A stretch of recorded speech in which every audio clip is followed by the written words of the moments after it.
baseball from Roman Anthony. Went on to beat the Rays last night 3-1. Lucas Giolito, 6 innings, allowed just 1 unearned run. Rubber match of that 3-game series tonight at Fenway. Walker Buehler will be on the mound. Got some injury updates yesterday. Wilyer Abreu expected to return from the IL as soon as he's eligible next week. Alex Bregman reportedly targeting a return in early July. Masataka Yoshida improving. Could be ready for a rehab assignment by later this month. Dodgers Shohei Ohtani threw a simulated game yesterday. Manager Dave Roberts said it's possible he could return to pitching before the All-Star break. Yesterday, the second and final day of practice of the Patriots' mandatory minicamp, receiver Stephon Diggs spoke to the media, dodged questions about that recently posted video of him giving a bag of a pink substance to a group of women on a boat. Diggs also wouldn't predict whether he'll be ready for opening day as he comes back from a torn ACL. Game 3 of the NBA Finals tonight. Thunder and Pacers tied at a game apiece as that series shifts to Indiana. And the New York Knicks have reportedly been denied permission to speak with Rockets coach Ime Udoka and T-Wolves coach Chris Finch about their vacant head coaching position. ESPN also reporting the Dallas Mavericks plan to turn down any request to interview head coach Jason Kidd. Sports Hub headlines are brought to you by Catchus Law. At Catchus, they specialize in helping those who have been injured not only from a one-time incident, but from a lifetime of hard work and labor. Sound like you? Visit CatchusLaw.com. I'm Ryan Johnston on Boston's Home for Sports, 98.5 The Sports Hub. We got more headlines in around 30 minutes. No matter where you go, you're always connected to Boston sports with the 98.5 The Sports Hub app. Download it wherever you get your apps today. Ladies and gentlemen, I need all of you to stop what you're doing and listen. Toucher. When has that been necessary to fact check? And Hardy. I am not known as Mr. Fun. On 98.5. Hey there. Sarge GPT going up. Let me hear you say, "Boo! Boo! Boo!" Crush me, mommy. Say my name. I'm a robot. I'm the son of the Pope. I'm a goddamn dragon! Yeah, good luck, dude. Nothing like a good tushy. I love you. And I think you know that. Excuse me? Toucher. And Hardy. Watch Daddy and Uncle Freddie. Knocking back some fun. Having some fun. On 98.5 The Sports Hub. Let's go. Player/golfer. Why is it that you guys are so good at both sports? Is it the rotation? Is it the hand-eye? Is it the downward motion of the slap shot mimicking a crisp iron shot? And he said, I think it's just because we have our summers off. Right. And that's pretty much what it boils down to. I remember seeing Ray Bork play golf at one point. We were at Sandy Burr. This is at the beginning of the station. Not Sassafras Trace? No, Sassamon. Get it right. 9-hole course. Very nice. Natick, Massachusetts. Sassamon Trace. So, Sandy Burr, an 18-hole course that both of you are aware of. Ray Bork did a personal appearance there. This was 13 or 14 years ago. I was there for a station thing, and I watched him play. I watched him hit balls. He hit everything was a rocket right down the middle of the fairway. And I asked him that same question. He said he didn't say it was because we have the summers off. He said hockey players, it's kind of a natural motion for them off the tee for whatever reason. Hitting a golf ball off a tee is kind of not the same as taking a slap shot or whatever, but he said that gave them an unfair advantage. My favorite Sandy Burr story has to be with the one time Wallach and I played there. I think we just went out as a twosome. And wasn't long after the Brandon Merriweather interview. Right. And Wallach got the name Waldick. So I thought it'd be fun to mark my golf ball by writing Waldick on it. Waldick, well, yeah. So that when it was lost, as it was off the first tee, I had leaked it out a little right. It was look, I got a lot of it, but it sailed. It was a power fade. It was like a Lee Trevino power fade. You understand? Yeah, it was in the right rough. And fifth hole is a par 3 coming back the other way. People are in that direction. Yes, and people were coming back in the other direction, and it was my wish to walk around looking for my ball, saying, "Waldick, where you at? Waldick, where you at?" Waldick, where you at? One of the groups walking up the other direction found the ball first, looked down at it, and he said to his buddies he's playing with, he goes, "This ball says Waldick." They knew, yeah, at least something was going on. That was pretty good. So that was pretty good. 11. Okay, hold on. Yeah. He's going to be modest about this. Ryan, he went out and shot like an 88 that day. He was on fire. You that day. you have this like very skewed notion of what is good golf. I got an email yesterday. An 88's a decent round, but it's not like Well, I would all right. stop the conversation For me, Thank you. No. Yeah, you didn't break 80. No, for me, an 88 is like an awesome test. I get it, but he's the host of the golf club. So. Of course he is. You're right. I should know my place in this conversation. That's got nothing to do with it, and you know it. It's like I say, like, oh, I thought you'd be better. You host the Sports Hub Golf Club. It's like, do you think Joe Buck is a good quarterback just because he's out there calling football games? Joe Buck is a phenomenal quarterback. Okay, so I stand corrected. No, you were going on about this yesterday, and Tommy, the guy we met at the golf tournament, he emailed and said, FYI, John, the guy who shot at 77 last year was, quote, the best one out there. Please. This guy, me, shot a 67 at Butterbrook in Westford last year. God. So I wrote back to him. I said, That's no joke. In John's defense, and mine too, 77 is a great number to shoot. But I know there are guys like you who would card as 77 and want to drive off a cliff. And he said, well, that was a bit much. But yes, I would not go home bragging about an 88 unless I had done it from the tips at Oakmont. What's your all-time best round? 77. 77. And you? 78. Where? It was when I was in college. I played at the used to play at a state park course outside of Syracuse. It was a great course, and it cost like $15 because it was a state park course. And I shot even par on the backside. Oh, you guys are way better. Chipped in for the even par on the backside on 18. Okay. Wow. And I won't say this will be the last golf talk of the show because it is U.S. Open week. But my greatest round ever and worst was during a club championship. This goes back 2-3 years now, where I had done the ultimate hardo move and hired a caddy. We don't have caddies at our course, but one of the kids who worked in the bag room, his name was Sam. I'm like, Sam, club championship coming up. You want to loop for me? He's like, yeah. And it turns out he had played his high school golf at the Cape Club Assurance, so he knew it pretty well. Mm-hmm. Like, great. So I show up the first day. He's got a white bib, right? With the pockets in the front, hold stuff. And we're going to walk the course because I love to walk when I play, but I knew it was going to be hot. It was going to be 90 plus both days of the tournament. And I'm just playing in the championship flight for men 50 and over. So this couldn't have been more than 3 years ago, whatever. All right. So, and again, playing at this perpetual stage I'm always at. I'm always between like a 10.5 and a 14 handicap. That's where I've been for my entire adult life. We go out day one, and again, course is lean and mean, right? The greens are rolling fast. They've got it at club championship conditions. Rough's a little higher. This is as tough as it's gonna play. All right, here we go. We go out, and I shoot on the front, 1 under. Whoa. Start par birdie, par. To the point where people are talking about it, right? The head pro's doing a loop around the course, and everyone, ha, ha, ha. There's Buzz. Like, yeah. There's Buzz. You're Hardy. You hired Sam to caddy for him. It's like, yeah, this is jackass. Look at this jag off over there, right? Head pro comes around, and he goes, how you doing? I'm like, I just nod. This is on 8. And Sam, the caddy, tells me afterward, he doesn't want to say it out loud. He just holds up the number 1 and then points down, like 1 under. He goes around, starts telling people. It's like, anybody going low? Anybody do anything? Yeah, Rob Poole's 1 under through 9. He's like, who? Hardy, Rob Poole? Like, I play with that guy. He sucks. He goes, I know. The defending champ is playing in the group in front of me. I make my first bogey on 10. He's waiting for me on 11. He walks back and says, brush it off. Keep it going. People are watching me from other holes. You're getting encouragement. Right. From other people. The gauntlet, 10, 11, 12. I play it in 1 over. I'm standing on 14 tee box, even on the tournament. Mind you, my lowest round ever in my life was a 77 at President's, which is a different type of golf course, okay? It's only a par 70. So really, I've only broken 80 a few times in my life.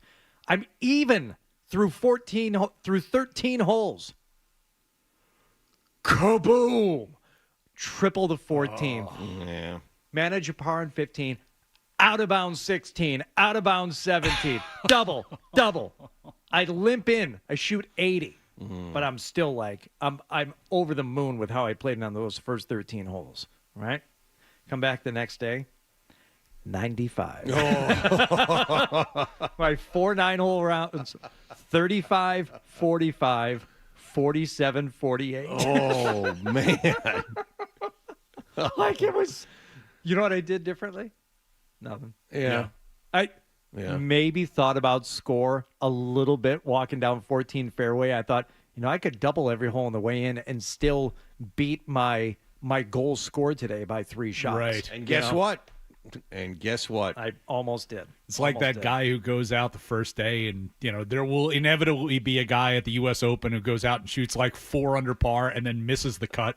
Right. Yeah, some- because all of a sudden the media descends on him. Right. He's like, "Holy crap! Some- I just shot Some club pro who Yeah. qualifier goes out, goes real low the first day, and then you was- never hear from him again. a Who is that dentist guy? from Altoona. Yeah. Who is that guy who wound up playing with Rory on the final day, just out of nowhere, like hold out on 16 or 17, blocker or something like that? He literally in a major. It was last year. The club pro. Yeah, it was last year where he was there on the final day playing with Rory and actually slam dunked a tee shot on a Michael par 3. Block. Thank you.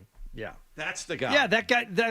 This is exactly what we were talking about, Ryan. Literally out of nowhere. But No one has ever heard of him before. I think he got wild He card got some because exemptions, and he got That's what I'm saying. So he's still in these tournaments, Yeah. but he doesn't make the cut. No. He just had an out of body experience for one weekend. I'm more interested in Ryan going out and doing something as, and I've done it, so I just want to know if you've done it before.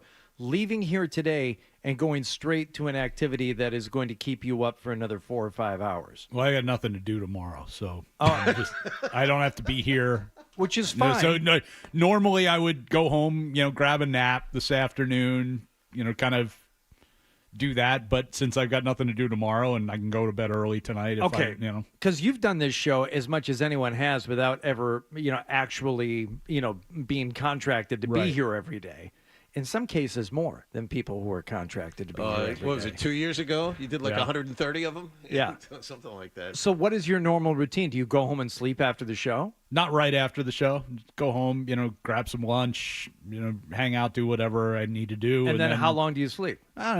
45 minutes, an hour Okay. yesterday. Not something like that. Not like Nightcap Wallach here, who puts on the whole dressing gown and takes the candle upstairs. Hour and a half. No, it's Hour and a half. Put the recliner back. Put the hands across the chest. Shut her down for half hour, 45 minutes. That's Yeah. I've gotten pretty good at that during the hockey season. Oh, like yeah, especially on game day. Like grab a little pregame nap. See, Wallach and Fred both do the back to bed thing. Like draw the blinds. I'm back groggy to the bed. rest of the day. If I do that. I can't pull. You that get off. used to, unfortunately, and this is something no one should have to be, you get used to it. When you wake up, you're able to flip the switch on in the afternoon and be okay. right. That's just the way it is. Someday you too. We'll find out. There are days, but once every 2 weeks, I would say, I have to do that and I have to catch up. Mm-hmm. But otherwise, I'm a, 10 minutes sitting upright in a chair nap or maybe 20 on the couch. And then I just need a little recharge and then I can get through the rest of the day. But the going back to bed thing, it's just like today is a good example. I'm going to play much later. I'm playing at 3:00 today. But don't you feel like it's going to be a nice day today? And how do you go home with the sun is out and you could be doing something? No. Go back to bed. I, like Ryan, I don't go right back to bed when I get home. There are a few things I need to take care of, but about 1:30, 2 o'clock, I'll go to sleep for like an hour, hour and a half. So And then like, I'm up again your and bed. it's fine. Yes. If I see, my wife's always like, because she works from home a lot of the time, so she's like, oh, why don't you go upstairs, go to bed? The dog won't bother you or anything like that. Like if I go and lay down in bed, you're not going to see me until like 5 o'clock. I'll wake up at like 3 hours later, drooling on myself, and I won't sleep at night. And then I'll be up until midnight. Yeah. Right. That's the part I really want to avoid. That's the sad part. I've so conditioned myself over all of these years that I don't I still am able to go to sleep at what time you guys go to bed? 10ish, something like that. It was like 10:45 last night. Yeah, for me it's in the 10 to 10:30 area. I know. So I'm conditioned to turn it on, turn it off. One thing I can't do is fall asleep in the chair for 20 minutes. I can't do that. It's I'm either down or I'm not down. I can't just go and reset the computer like that. I took my daughter to the doctor yesterday and was planning on Everything okay?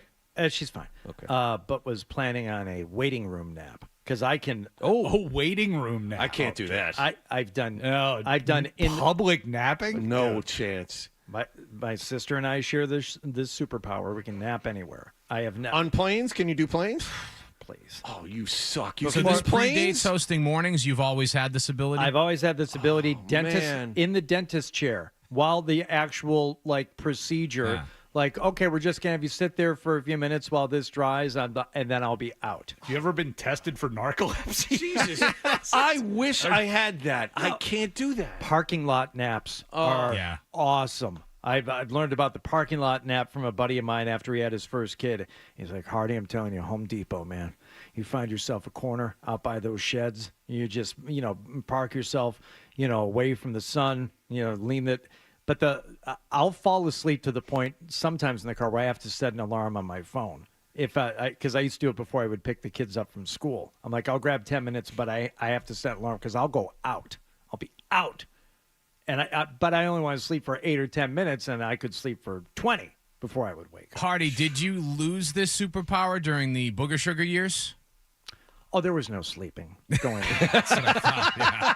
What are you talking about? It was like 48 hours Yeah. of But you got it back. That's impressive. 48 hours of being Which up. just more proof that it's genetic.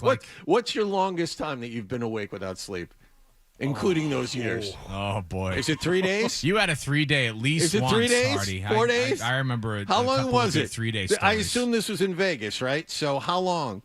What's the record? This isn't fun to talk about, but there was a station event that a certain record rep who shall remain nameless, he was coming in for and always wanted to know if it was going to be snowing that weekend. I'm like, yeah, I can, I'll check the forecast. Was this Vegas or Albuquerque? This is Vegas. Okay, so it's not a guy I know. Okay. You might know him. Oh, that's right, because they're all regional. Yeah, I'll ask you off the mic. I have theories. The Western U.S. guys. And so I got up on Friday morning to, just do stuff. And then we went out Friday night, stayed out all Friday night. Well, I came home for a little bit. Did the station event the next day, which was like an all-day Saturday thing, and then stayed up all Saturday night, and then finally probably went to bed around Sunday afternoon. So that was Friday morning to Sunday afternoon. 48, an extra like 60 hours straight. Yeah, it's not good. It was not fun. So when you crashed, were you out? How long were you out for? Probably like 12, 14 hours, It's terrible. At the beginning, it's really fun. I imagine. Like 11 o'clock on that Friday night is great. It's just from 11 p.m. Friday to 4 p.m. Sunday is a nightmare. But, that first 15 minutes is great. I don't know. I'll have to crunch the numbers. I don't think it was worth it. I'll have to do a pros and cons checklist. How old were you? 28. Old enough to know better. No, but the point is, it's different if it's 28 and 35. There's a line that you cross. No. So if he's in his 20s, I can see him being able to A, do it, and B, bounce back from it. Jesus. Oh, it's not. Congratulations. Yeah, thanks.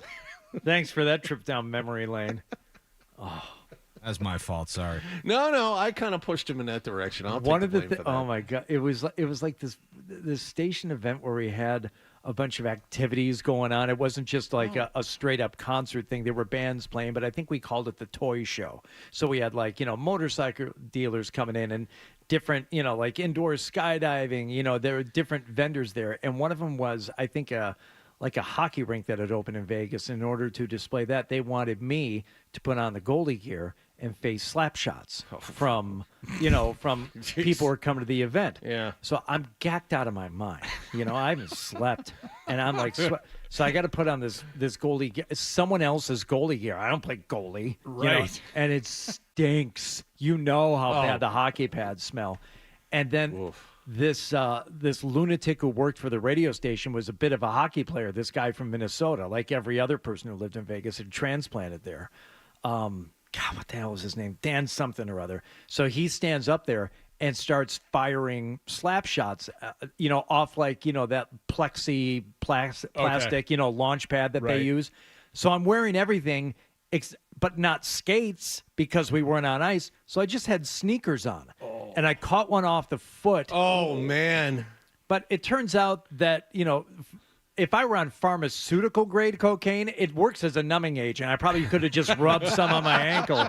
But A, that's wasteful, and B, it wasn't pharmaceutical-grade. This has been stepped on like 8 times already. Yeah. So it's not even pure enough. You talk about like adding a pitchfork to the hellish nightmare I was already in. All right, I know you've been up for quite a while now. Now put on this goalie gear and face slap shots from a bunch of randos. God. Like, oh, God. I don't know how my heart didn't explode. But it didn't, and here we are. Okay, let's find out what happened last night with the Red Sox and all kinds of stuff, huh? We have Marco Stern, who was in yesterday, the new Bruins head coach. And we've got stuff happening from Gillette for the Patriots. Yeah. That'll be fun. We'll talk about. sports. Lots of sports next. Speaking of baggies full of substances. Yeah, right. Yeah. That's why I need that pink stuff. That's the good stuff. Maybe I'll get back on it. No, now that it's higher quality and designer. We'll discuss it off the air. What happened last night is next. Hold on. You're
here. Oh. Is that Toucher or is that Hardy? Kinda looks like a poodle. It's an effing poodle, dumbass. The Sports Hub.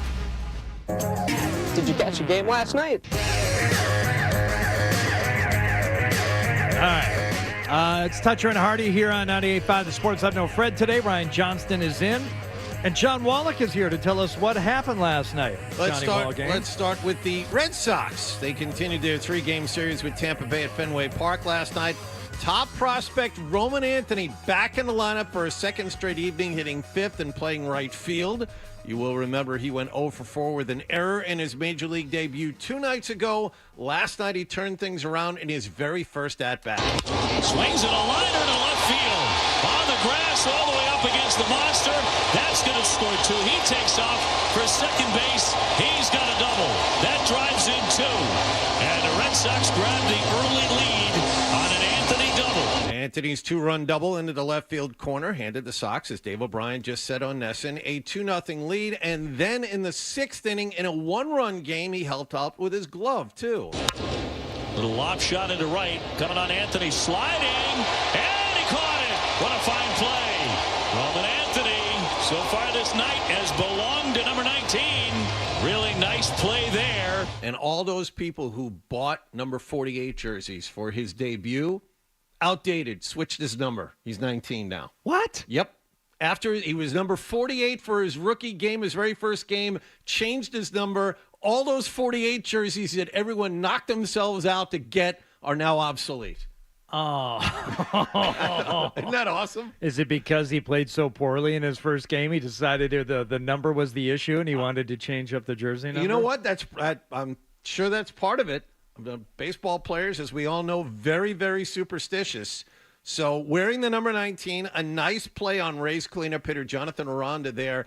And I don't know if you guys saw the game. His family was sitting in the second row of the field boxes last night, right behind the Sox dugout. And here seems like a really good time to tell you guys that Roman Anthony's grandfather, father, and brother are all named Anthony. That's right. All 3 guys are named Anthony. No. Yes. Why? Why would you do that? They go by Tony, so they're Tony Anthony. All 3 of them. It seems like it's just going to present way more problems than it's worth. I mean, it's kind of quirky and fun once, but once it, I guess whatever pitfalls you would encounter filling out job applications and driver's license forms and all that stuff, you could pass on from generation to generation. All right, here's what you do. I ran into the same thing with the insurance people. Here's what you got to tell them, and then they'll understand. Mm-hmm. Okay. Anthony. All right. All 3 guys. All right, so the double last night, obviously in the first inning, which scored the eventual winning run. That was to spoil the whole thing. We're kind of building towards the end of the game and all that. That's normally fine. what you do to me. I know. How's that feel? Not great. No. But that was like a legitimate hit. That is something that if you've been thinking about Roman Anthony and waiting for Roman Anthony, is that what we've been waiting for? Is that essentially what the type of hits we should be expecting from him? I don't know what he's supposed to be. Is he supposed to be a power guy? Is he supposed to be an on-base guy? 500-foot bomb. He ought to be. He's going to be launching them onto the pike. Okay, 10 homers in about 60 AAA games. Okay. So I don't know. Is that a power hitter? 1 in every 6 games? 1 homer in every 6 games?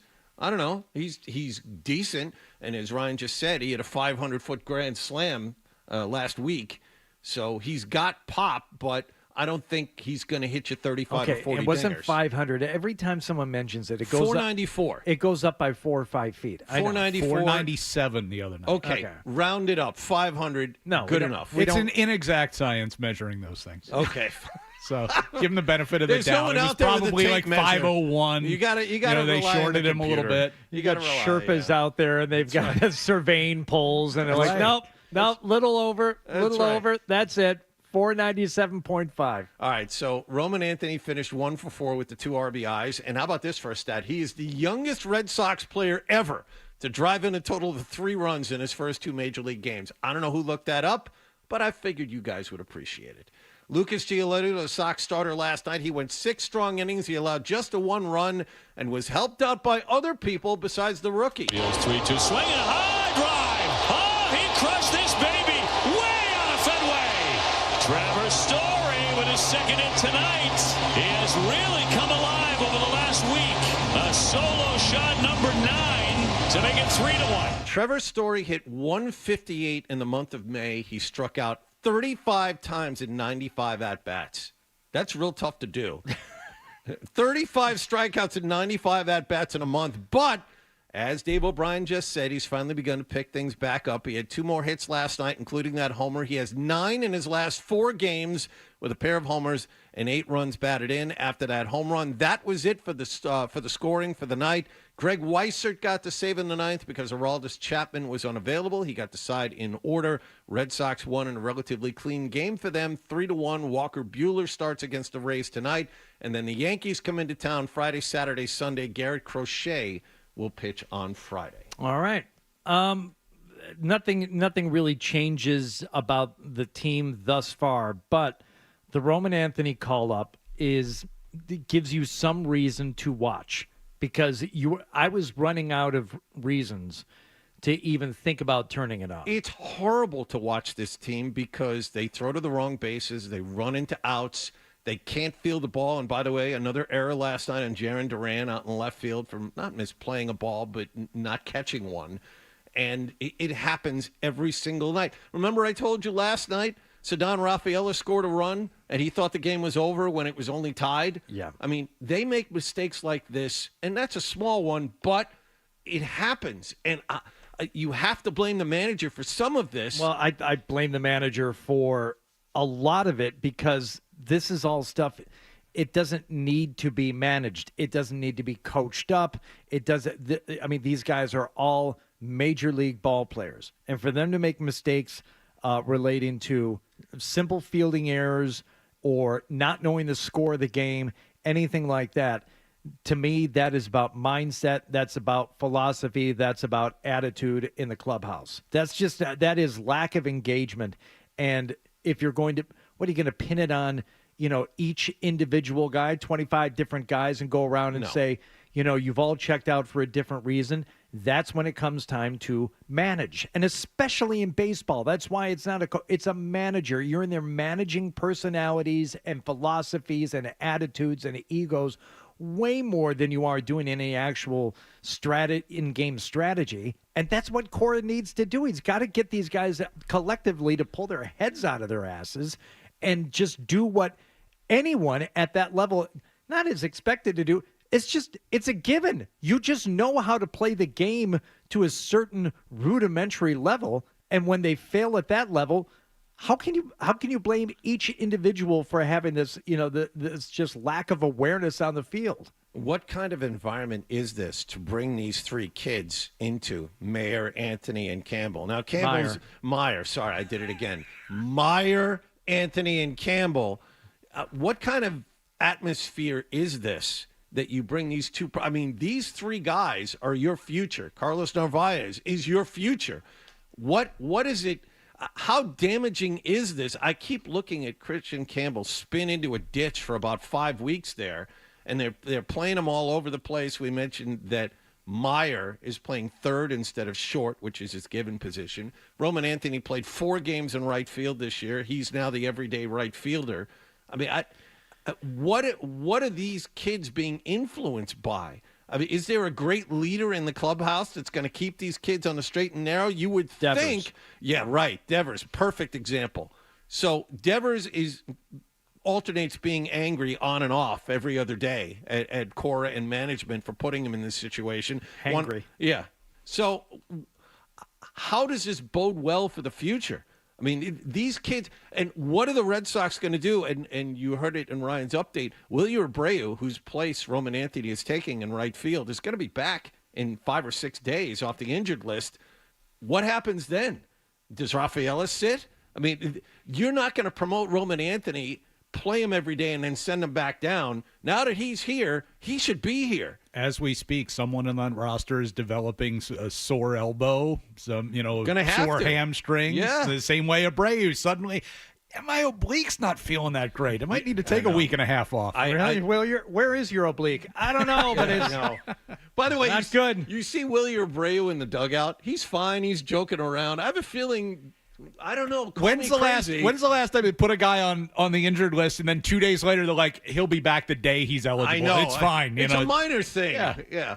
No, they're going to have to do a serious juggling act. Either that or try and make a trade. So it is a weird atmosphere to bring him into. I would agree with you on that. But is it also like maybe some ironic reverse psychology thing? It's like, all right, all of you so-called veterans can't seem to do the job here. So we're going to bring in a couple of guys. We're going to call up a couple of young players that will maybe inspire you to start to get right. You know, someone's got to set you right. I don't know. I mean, Campbell being here didn't work. You called up Marcelo Meyer, and it didn't work. I mean, it's not like the attitude has changed and the game has changed. There's still win one, lose one, regardless of who has been promoted and who hasn't. By the way, Roman Anthony called up. What happened? They lost 2 nights ago. They won last night. Nothing has changed. These veterans aren't inspired to do anything. They still make dumbass mistakes every night. They can't pitch well. I mean, Lucas Giolito going 6 innings and only giving up 1 run. I mean, what a breath of fresh air that is. I mean, other than Garrett Crochet, when did that happen? And by the way, Crochet gave up 5 runs his last outing. Yeah. So, I mean, nothing has changed. Doesn't matter who they promote. This team is going to win anywhere from 77 to 82 games. That's the way they've played all season. I don't know how they change it. There's not going to be a major trade that brings massive talent in here. They want to play the kids. I don't know how much I think we should or be concerned about having these guys up in that atmosphere in that clubhouse. It's probably a little disappointing. You know, you think about getting the call up and then having to really elevate your game in order to play it at the highest level. And yeah, maybe there was a little bit of that for Roman Anthony anyway, based on his first game versus his second game. But it reminds me of like showing up at BCN to work for the first time. Like, I finally made it to Boston. This is awesome. You know, this is the big leagues. And then you walk into that dump over there on Boylston. Oh my God! With the bathroom that looked like where the sisters took Andy Dufresne in the Shawshank Redemption. Oh boy! Accurate. That whole place. I'm like, this is the legendary Rock of Boston. Building should have been WBCN. condemned. Oh my God! Theater of the mind, baby. Yeah. So is that what these guys are experiencing right now? Not because of the conditions of the park, so to speak, but just the conditions of the personality around the team. If so, they'll get over it. They'll be fine. I don't think it's going to have long-term detrimental effects on their psyches, because once you get in the game, that tends to be the thing. I think they're all excited to be there at this point. But when we get to July and August and nothing has changed and you're still making dumb mistakes and the manager isn't smoothing out any of the bumps, I think that's got to take a toll. I think that certainly it will affect them negatively in their performance, if nothing else. I mean, it's real hard as a 22-year-old to kind of get called up and automatically start leading your team in a better direction. You know, you get called up, you're just trying to kind of assimilate yourself into the life. I would think you're trying to lean on the guys that have been there before. And if you're not getting any leadership, what are you left to do? It also doesn't help that you've made it to the major leagues, and the day after you get there, they're still showing you how to field the ground ball properly. Did you see that yesterday? Video prior to the game yesterday of them showing, here's Roman, you got to square your glove up. Like so that you, yes. Oh yeah. Oh yeah, right field. He's doing so it. Top prospect in so he doesn't ole it again. The top prospect in Major League Baseball. It's like, Roman, you don't put your glove parallel to the ground. It's perpendicular to the ground, so that you have a nice pocket for the ball to go in. The worst part is they kind of ramped up to that, Ryan. They had him kneeling first, and a guy hitting grounders to him, and he fielded those. Then they had him stand up. It was great. All right, we're going to continue. Everything's aces with this team. This should be great. More what happened. Like, what the hell? What kind of instruction are these guys getting in the minor leagues? That's any. Is there any? No one did. But they shouldn't. Even in the minors, they shouldn't need that. This is all like this is day one stuff in high school. I've been a minor league broadcaster. I've seen some of the guys that come into the organization. They still need. They need the remedial instruction. But by the time you get to the big leagues, even if you've been on the fast track, like you should probably know how to field your position. Crap. All right, what happened last night brought to you by Leonard Hair Transplant Associates, where your hair doesn't have to be a game of what happened. Change your lettuce, change your life with Dr. Matthew Lepresti. 1-800-GET-HAIR. More what happened last night. Up next after the headlines here on Toucher and Hardy. Sports Hub headlines presented by Celsius Energy Drinks. Roman Anthony did have a 2-run double, his first major league hit. Turned out to be all the offense the Red Sox needed last night as they beat the Rays 3-1. Lucas Giolito, 6 innings, did not give up an earned run. Rubber match of that 3-game series against the Rays tonight. Walker Buehler will be on the mound. The Dodgers' Shohei Ohtani through a simulated game yesterday. Manager Dave Roberts said afterwards it's possible Ohtani could return to pitching before the All-Star break. Yesterday, the second and last day of practices of the Patriots' mandatory minicamp. They'll be there today, but no practice. Receiver Stephon Diggs spoke to the media, dodged questions about that pink substance and the boat party. Diggs also wouldn't say whether he'll be ready for opening day as he comes back from a torn ACL. Game 3 of the NBA Finals tonight. Thunder and Pacers are tied at a game apiece as they shift to Indiana. Game 4 of the Stanley Cup Final will be tomorrow, and yesterday Edmonton Oilers coach Chris Knobloch said he has not yet decided on a starting goaltender for that game. Stuart Skinner pulled in a 6-1 loss to the Panthers in Game 3. Headlines are brought to you by Dr. Matthew Lepresti and Leonard Hair Transplant Associates, the hair doctor of Hardy, Charlie McAvoy, and Tuukka Rask. Call 1-800-GET-HAIR for your free consultation. I'm Ryan Johnston on Boston's Home for Sports, 98.5 The Sports Hub. More headlines at 7 o'clock. Toucher and Hardy, 98.5 The Sports Hub. Cut your energy bills without sacrifice.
Sports Hub app with you so you can hear more of Toucher and Hardy That's what I want on my tombstone. on the Sports Hub.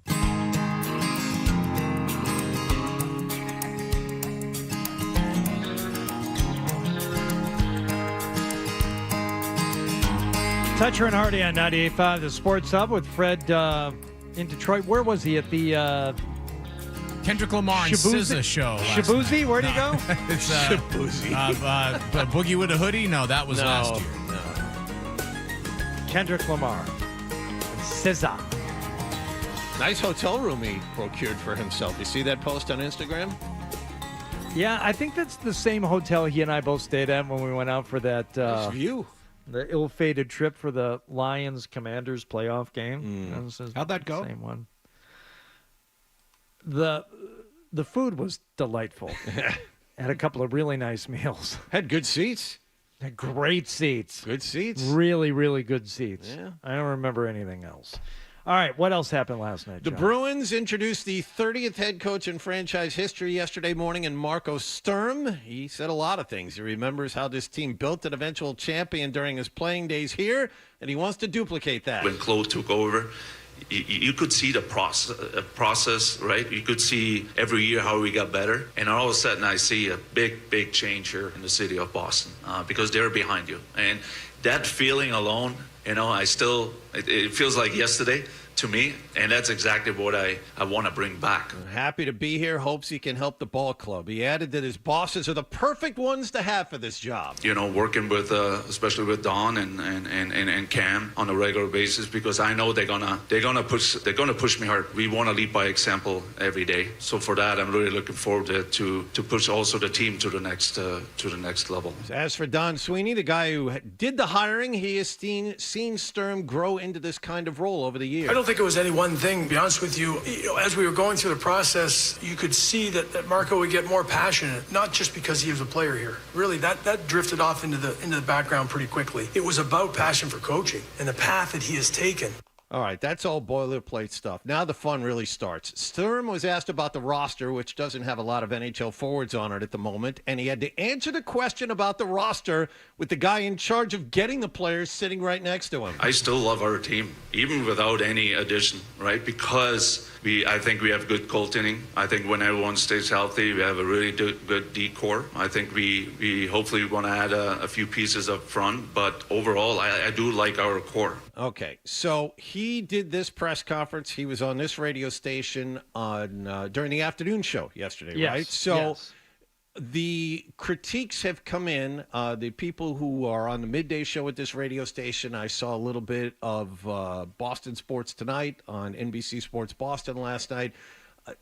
The overall feeling from people who watched the press conference was negative about Marco Sturm, and he didn't necessarily come off all that well. He came off as more vanilla and less energetic than people would have liked. Ryan Johnston, you call the games for this radio station. You were there at the press conference. What do you think about all of this? I'm not sure what the criticisms were. I was at the press conference yesterday. I watched the interview with Felger and Maz. I'm not really sure what you're supposed to say when you have half a roster. There were questions about like what kind of, what kind of approach do you want? Like what do you want this team to play like? The answer that he gave at the press conference yesterday was essentially, well, I have a way that, I want to approach the game, but it has to fit the players that we have. And so if you only have, 5 forwards signed for next year, you don't know really how you're going to approach the game. Or, it's going to depend on who's there. I think he pointed out, it's not a bad situation to be walking into as far as the core that you've got here. I mean, you've got one of the best goal scorers in the league. You've got, and paired with Morgan Geekie, who had a hell of a season last year. Yeah. Defensively, as you heard in one of those clips, if McAvoy and Hampus are healthy and Swayman plays up to his potential, you're looking pretty good right out of the gate. Now, you got to fill in a lot of holes around them, but that's not his responsibility. That's his boss's. The other thing that kind of popped up during all of this was the question of the assistant coaches on the team. Jay Leach, a guy who was reportedly one of the final candidates for this job, is going to stay with the team as an assistant under Sturm, along with Chris Kelly and goalie Bob Asenza. Sturm will be allowed to bring on one more guy, preferably with power play experience, and this has kind of been an item of some contention, Ryan. We talked about this yesterday off the air. Does this matter that Sturm really wasn't allowed to pick his assistant coaches? I mean, he's a first-time NHL head coach, so I'm guessing, that enters into the equation. It's the way that the Bruins have kind of done business in the past. When Jim Montgomery took over, most of the coaching staff stayed on from Bruce Cassidy. Chris Kelly was, I think at the end of his first year as an assistant, they kept him. They kept Joe Sacco, who had been through multiple regimes prior to that. So, they're giving him, it sounds like, maybe his pick of bringing in, and he talked about it. He's like, everything, all options are on the table. He didn't commit to, he wants to bring in, like, for me, a first-time head coach, you want somebody with a lot of experience alongside, maybe even somebody with head coaching experience to be one of those top assistants to kind of help shepherd that new coach along. He said that's a possibility, but he also, he didn't necessarily commit to that. As you said, he wants somebody with power play experience. That's one of, I guess, the knocks on him is, his teams in the AHL haven't had great success on the power play. So you bring in somebody who can manage that much the way, some of the assistants here have managed that. Joe Sacco was known as a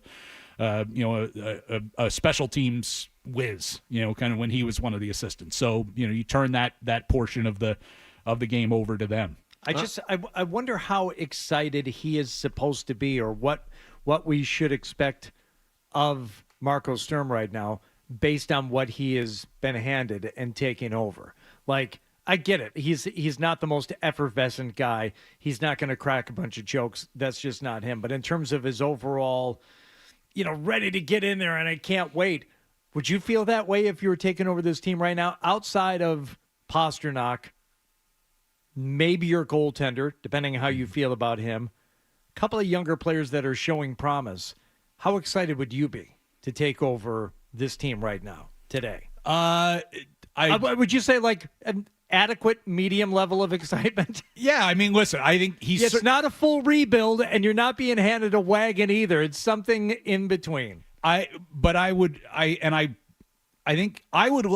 at it and say this: if Charlie McAvoy and Hampus Lindholm were healthy last year, the Bruins probably get a wild card spot. Yeah. Right? Sure. If both of them played the entire season, the Bruins are probably a wild card team. They wouldn't have torn things down at the trade deadline. Mm-hmm. Season finishes much differently. Everybody feels much differently about how the season went. So it's not like you're honestly that far away from things. Now, again, there's a lot that has to break right, and there's a lot of good decisions that need to be made. One of the things that people should take away from that press conference yesterday is Don Sweeney talked about, the aggressiveness that they want to approach using the draft capital that they've got. And he said, listen, I don't know a head coach that cares about draft capital. They want to know how you're going to improve the team today. Trading the 7th overall pick for a veteran forward might be the way to go. You're not going to trade the 7th overall pick, I don't think. You're going to trade Toronto's pick next year. You're going to trade Florida or your own pick. Like, you've got multiple first-round picks next year and the year after. That's your draft capital that you can use to trade. Not the 7th overall pick. 7th overall pick, you need to use that pick. Like, you need to use that pick and get a quality prospect in the pipeline who's going to be ready here, 2 or 3 years from now. Don't screw that one up. Right. But do you trust? That's the thing. I'm not going to ask you this, but in general question is, do you trust Don Sweeney to make that pick? I mean, we're still waiting on Dean Letourneau, his first-round pick from last year, 2 years ago, who was a project and can't get on the ice at Boston College. So that's the thing. If you're a fan, do you trust Don Sweeney to take that 7th overall pick, or would you feel better having him trade that instead of future capital and hopefully getting a veteran forward who can play right now? I'm gonna just ask Ryan one more question, and we'll wrap up on Marco Sturm for the moment. Then we'll get Stephon Diggs after the headlines here. 90 seconds, no commercials. Stay tuned for more Touch.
Gallagher and Maz. Joe Murray. For Boston sports fans, it's 98.5, the Sports Hub. Beasley Media Group Station.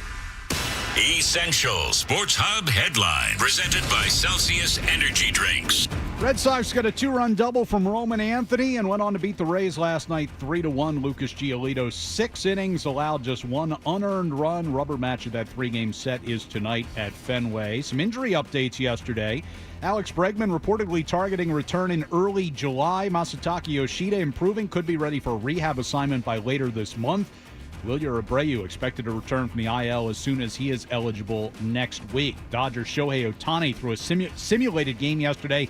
Manager Dave Roberts said it's possible he could return to the mound before the All-Star break. Yesterday, second and final day of practices at Patriots mandatory minicamp. Stephon Diggs spoke to the media, dodged questions about that video of him giving a bag of a pink substance to a group of women on a boat. Also would not predict whether he'll be ready for opening day as he comes back from a torn ACL. Game 3 of the NBA Finals tonight. Thunder and Pacers tied at a game apiece as that series shifts to Indiana. And the New York Knicks have reportedly been denied permission to speak with Rockets head coach Ime Udoka and T-Wolves coach Chris Finch about their vacant head coaching position. ESPN also reporting the Dallas Mavericks would turn down any request to interview head coach Jason Kidd. Headlines are brought to you by the Albrecht Auto Group, Zoe's Auto Dealer. Get respect at Albrecht, now 8 locations, including the all-new Subaru of Wakefield. Thousands of new and pre-owned vehicles, all at the right price at albrechtauto.com. I'm Ryan Johnston on Boston's Home for Sports, 98.5 The Sports Hub. More headlines in around 30 minutes. If you've got the app, you've got Toucher and Hardy to wake you up no matter where you are. Or who may or may not have been to jail. Get the app, the 98.5 The Sports Hub app. Is elongating. Weekday mornings. Here goes Hardy. Toucher and Hardy. I no longer love things. Let's go. Let's ride. 98.5. Like, let's roll the dice. The Sports Hub. His time here that I've been able to be around him and that our coach is, and he's learning. I think he's rehab. The veteran guys on this team, the guys who are going to be wearing letters, and I don't think Elias is necessarily one of those, but I think he has spoken to most of the veterans on this team. Okay. All right. Just curious in terms of what you thought and what he's thinking, and also wondering if you think you're a core player on this team and you think to yourself, I haven't had a conversation with Marco Sturm yet. Is he now? Is Marco Sturm thinking of him as a core player? It's an interesting kind of when he was asked repeatedly about the boat video. Front and center for the first time since that boat video surfaced a couple of weeks ago. The media pressed him on it. He didn't answer much, and as nice as he tried to be, he began to get a little frustrated with the process. Step, I just have one. Did you know it was being recorded? Once again, you can format the question many different ways. I've been doing this for 10 years. The conversation that I had with Braves and the people in the building, obviously, is going to be handled internal, an in-house thing. So. Do you regret it happened? So you ask me again. I would hate to repeat myself again. He had a smile on his face while he was doing this, but you could tell he's like, get me up out of here with this nonsense. He was asked about the pink powder, and that's all we really want to know about.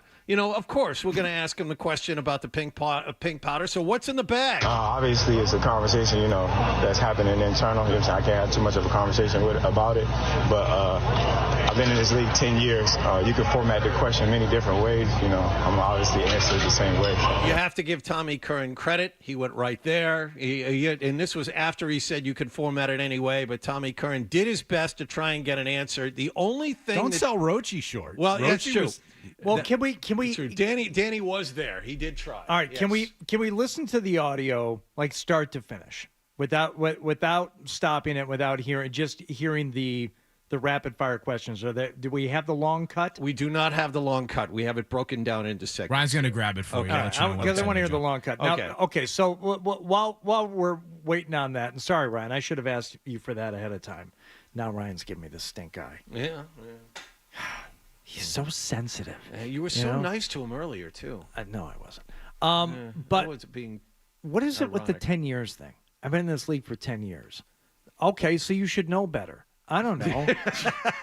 So what? He was talking specifically about the line of questioning. I am experienced in dodging your question. I know how to dodge things. There is something skeptical about each and every one of my off seasons and in seasons, for that matter. I've been doing this. I've been acting foolishly, at one point or another for 10 straight years. So I know how to handle this situation. Number one. Now, I want to preface all this by saying I really don't care. I think there's all kinds of stuff going on in the off season. I think it's just a sad statement on all of us, me included, that we feel the need to document everything. Why are their phones on the boat? Why are they allowing it to be taken video? Fred said it when he was here. I've said it. We've all said it. Because if you don't allow those phones to go on the boat, nobody goes on the boat. The whole point of going on the boat is to document it and to take pictures of it and to take videos of it to let everyone know that you're on the boat. So don't ask why you're allowed to take pictures and videos, because it's not just kids. It's not just an old man thing. There are plenty of old people like me who behave and act the same way, and so do I at times. What's the whole point of being here if I can't take a picture to record it? So to me, that's just a ridiculous question. I just would, when you're in his position or you're in his girlfriend's position, perhaps you would just request of the guests, maybe we turn the phones off before we start breaking out potentially illegal substances. Then the guests wouldn't show up. No. You can go out and film yourself doing the Titanic off the front of the boat. I got no problem with that. Ryan, you know as well as I do, the whole point of them being there is to have their phones and to document it. And if they can't document every single second of some kind of experience, they may as well not do it. They're not interested. You can document 90% of your experience. Most of those people are still going to be there. No, absolutely not. Leave your phones on the deck. Well, then I'm not going. I'm not going without my phone. I'm not asking you to leave your phone on the deck. I'm asking you that before I open this box with this pretty pink powder inside, I'm just taking a quick glance around. Hey, can you not point that phone at me right now? Thank you very much. Here's your pink powder. Now go have a great time. You might as well tell people not to breathe right now. Just don't breathe for the next 4 minutes while we do this. It's to a normal human person 20 years ago, that's a completely logical and reasonable request. But everyone under the age of 30 at this point in time. And June 2025, it is an unreasonable and a completely ludicrous ask. Wait, my phone? They're not doing it. I can't have my phone with me? You want me to put my phone away? Not doing it. They're not doing it. So would you agree that there's a decent, I'm not going to say it's like the majority, but there's a decent percentage of professional athletes who during their offseason are involved in activities that perhaps that they would not want out there publicly? Yes. Okay. Why is it that almost all of them manage to avoid having videos of said activities popping up on the internet? I would say either A, because they're taking place in darkness and not in broad daylight on boats. That's probably number one. Number two, they're probably doing it in smaller groups. And yes, Stephon Diggs and Cardi B are probably taking this whole look at me thing to a whole new level. And this is really the most ridiculous notion of it. Stephon Diggs, and again, he's not alone. This is not picking on him. It has made it his habit of being, look at me. Look at what I'm doing. Look at how I'm living. Look at me. Don't ask me anything about it, but look at me. Look at me, talk about me. It's living the Jordan Hudson lifestyle. Just don't ask. Hey, look at me, just don't ask. Seriously, Bingo. That's part of it. That's part of this whole thing. So it's not going to affect him in any way that it doesn't affect a lot of players and what they're doing. Why we don't see more of it, maybe some people have a little bit of self-control in those moments. But for the most part, this is not shocking to me. It's stupid. I don't know why you would do it and why you would think it necessary in that moment. Yeah, I have enough control to put the phone away at certain times, but some people don't, and they're just not. They're not going to engage in a lot of these things unless they can have it out there. So and this is where and Diggs paid for it in this instance. We have the long supercut okay. Let's listen to it uncut and see how he handles the question after question. It's a little over a minute long. That's fine. So here we go. Obviously, I want to be as candid with you guys as possible. I kind of have a thing where talk about my personal life with people I don't know personally. I'm pretty sure everybody here, men and women, are great people, but you know what I'm saying, I kind of keep my personal life personal. I had a conversation with Graves, obviously. I'm going to echo everything that he said. He told me, hoping everybody making good decisions, you know what I'm saying? And I had a conversation with people in the building as well, so, everything else is everything else. The particulars is all internal. So understanding that, it's kind of coming on us to ask, who's in the bag? Obviously, it's a conversation, that's happening internal. You know what I'm saying? I can't have too much of a conversation about it, but I've been in this league 10 years. You can format the question many different ways. I'm obviously answered the same way. Step by step one, did you know it was being recorded? Once again, you can format the question many different ways. You know what I'm saying? I've been doing this for 10 years. The conversation that I had with Braves and the people in the building, obviously, is going to be handled internal, you know what I'm saying, in-house thing. So. Do you regret it happened? So you asked me again. I would hate to repeat myself again. Okay. Number one, it's personal. No, it's not. It's public. You can put it out there publicly on social media. You don't get to, you really, when you're dating Cardi B and you're a, highly paid athlete. That's right. Why are really all these cameras here? You really don't have a personal life, and territory comes when with the territory. when you are at that level, you just have to kind of accept that there's no personal life. Yes. Number two, it's internal. No, it's not. It's external. Right. It's out there. It ceased being internal the moment it hit the internet. No, his point in that case is the conversations he's had with Mike Vrabel and, as by his own admission, other people in the building. That is internal. Nobody asked about the conversation with Mike Vrabel. That is perfectly acceptable to say we're keeping that internal. The team's response, we're keeping that internal. The answer to what's in the bag is not my personal life is my personal life. Far be it from me to give him PR advice, but it seems like he could have said, it was regrettable and it feels like a distraction, and for that I apologize. All conversations about, what it was and what we were doing and why I will make every effort to not have it happen again, I will have with Coach Vrabel, which might sound better than calling him Vrabes. Again, little nitpicky things. However, I appreciate the interest, and I brought it on myself. But at this point, we feel it's better not to add any more fuel to the fire. I'm just sorry that it is, taken away from the great work being done here by this football team, blah, blah, blah. Is that so tough? Is that difficult to say that? Instead, talk about, 10 years. I'm in 10 years. Oh, God. You can't fool me with your questions. I've been 10 years in the league. I see what you're trying to do here. That's pretty sneaky, Tom. I'm not going for it. I don't appreciate your tactics.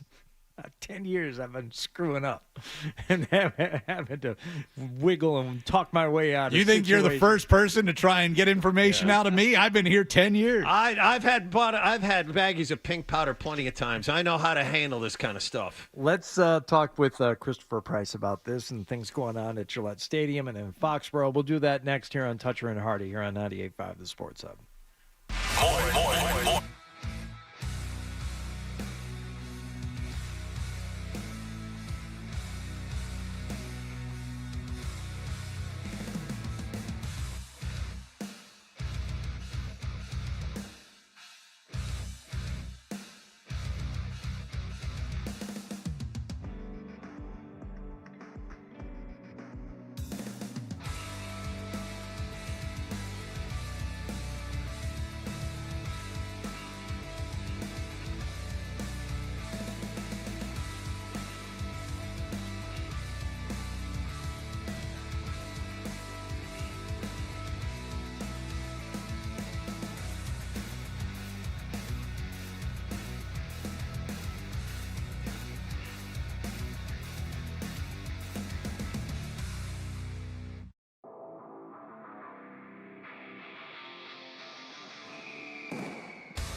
Last 10 days, you get a little cranky because you kind of you're ready to go to training camp.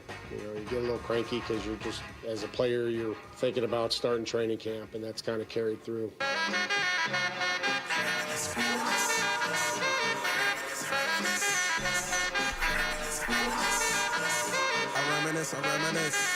All right, there's Mike Vrabel once again as the Patriots are back to work in Foxborough. And now Christopher Price joins us, Patriots beat writer for the Boston Globe. Good morning, Chris. It's me, it's Wallach, and it's Ryan Johnston here this morning. How are you?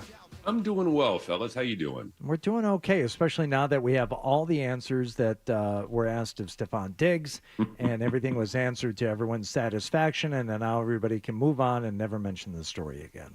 I'm Hopefully. Sure. Well, hopefully. I mean, the 10 years thing was odd. I feel like that's one of those milestones that players will occasionally, one of the cards, a veteran player will kind of throw down on the table. And I think there's something to that with him. But look, and I heard you guys talking about this before. It was a foolish thing to do again, I'm not tisking the whatever was in the bag, but to be caught. I also don't think it's realistic to be in a situation like that and have everyone put their phones away. That's another matter altogether. But yeah, I'm watching Stephon Diggs, and of course, we only see snippets of it. You were there, and obviously, you read stories about this. He was getting upset. Was he really getting upset, or was he kind of smiling and being patient with you and said, "Okay, I have to do this. I have to talk to you guys, and I can't wait for it to be over"?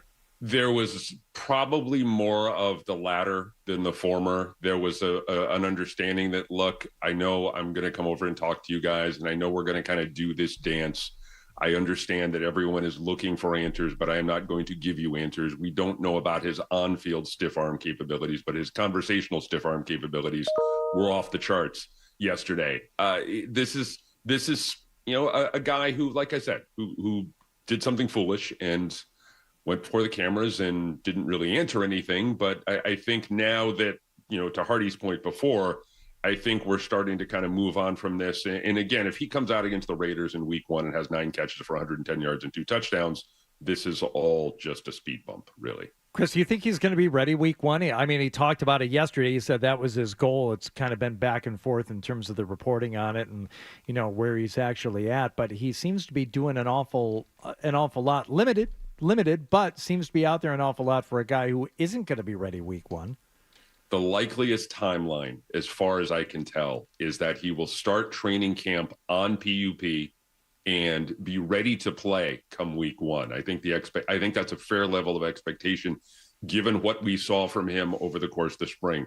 He was limited, but this is a guy who was running, cutting, catching passes, doing everything other than really participating in the serious 11-on-11 drills. This is a guy who looks ahead of schedule. You guys can remember this. The last time I saw a guy like this, last time I saw a wide receiver like this coming off an ACL issue was Wes Welker back in 2010. Yeah. And Welker played in week 1. Now, look, all injuries are different. All players are different. All rehabs are different. But it certainly looks like, at least right now, that it's trending in that same direction. How are his leadership skills on the field? Everything that we've heard coming out of there, and I know you talked to Pop Douglas, and that's what he called Stephon Diggs, a leader. Is he a leader of the wide receivers out there as far as you can tell? He's the alpha at this point. I don't know if I would necessarily classify him mid-June as a leader quite yet, but he is a guy who a lot of guys in that wide receiver room looked up to when they were younger. Kyle Williams, had Stephon Diggs poster on his wall when he was small, so I think guys look up to him and appreciate the fact that he has done what he has done over the course of his career in the National Football League, put up the numbers that he has. Again, I don't know if I would necessarily go as far to call him a leader, at least at this point in that room, but he's the guy that everyone looks up to, especially, and this is something that I put on social media the other day. I got some interesting conversation about Jalen Polk. He and Jalen Polk are kind of working off to the side because Polk had some off-season stuff that he's dealing with, and he's trying to kind of ramp back up to 100%. He and Polk are spending a lot of time off to the side, and Polk is following him everywhere. Okay. So he's got a guy in Polk who I know is keeping eyes on him 24/7. But yeah, it's an interesting definition. I would call him the number one receiver. I don't know if I would call him a leader quite yet. All right. Let's talk about Wes Schweitzer has been moved to the reserve/retired list. Does this impact the offensive line in any way? Is there anything that changes the configuration of things going into the season? Not really. I think that he was in the conversation when it came to the left guard spot, but the guy that we've seen there more than anyone over the course of the spring workouts is Cole Strange. And I don't know if that's the best combination along the offensive line, but that's what they're going with at this point. You can roll into training camp with an offensive line that includes Campbell, Strange, Garrett Bradbury, Owenu, and Morgan Moses. So I don't think necessarily, I think it kind of robs them of a little bit of depth at the guard position, but I wouldn't say it's an overwhelming concern at this point. Should we worry about the interior of the offensive line? I mean, I'm reading yesterday Garrett Bradbury's advanced metrics at Minnesota weren't very good as far as being a center last year. That's the reason they cut him loose. And Strange, even when he was completely healthy, didn't perform all that well. And when you're still working his way back from injury, is there any cause for concern there? I think there is some cause for concern, but I wouldn't say it's a huge cause or a huge concern at this point. You have Owenu, you know what you have in that guy.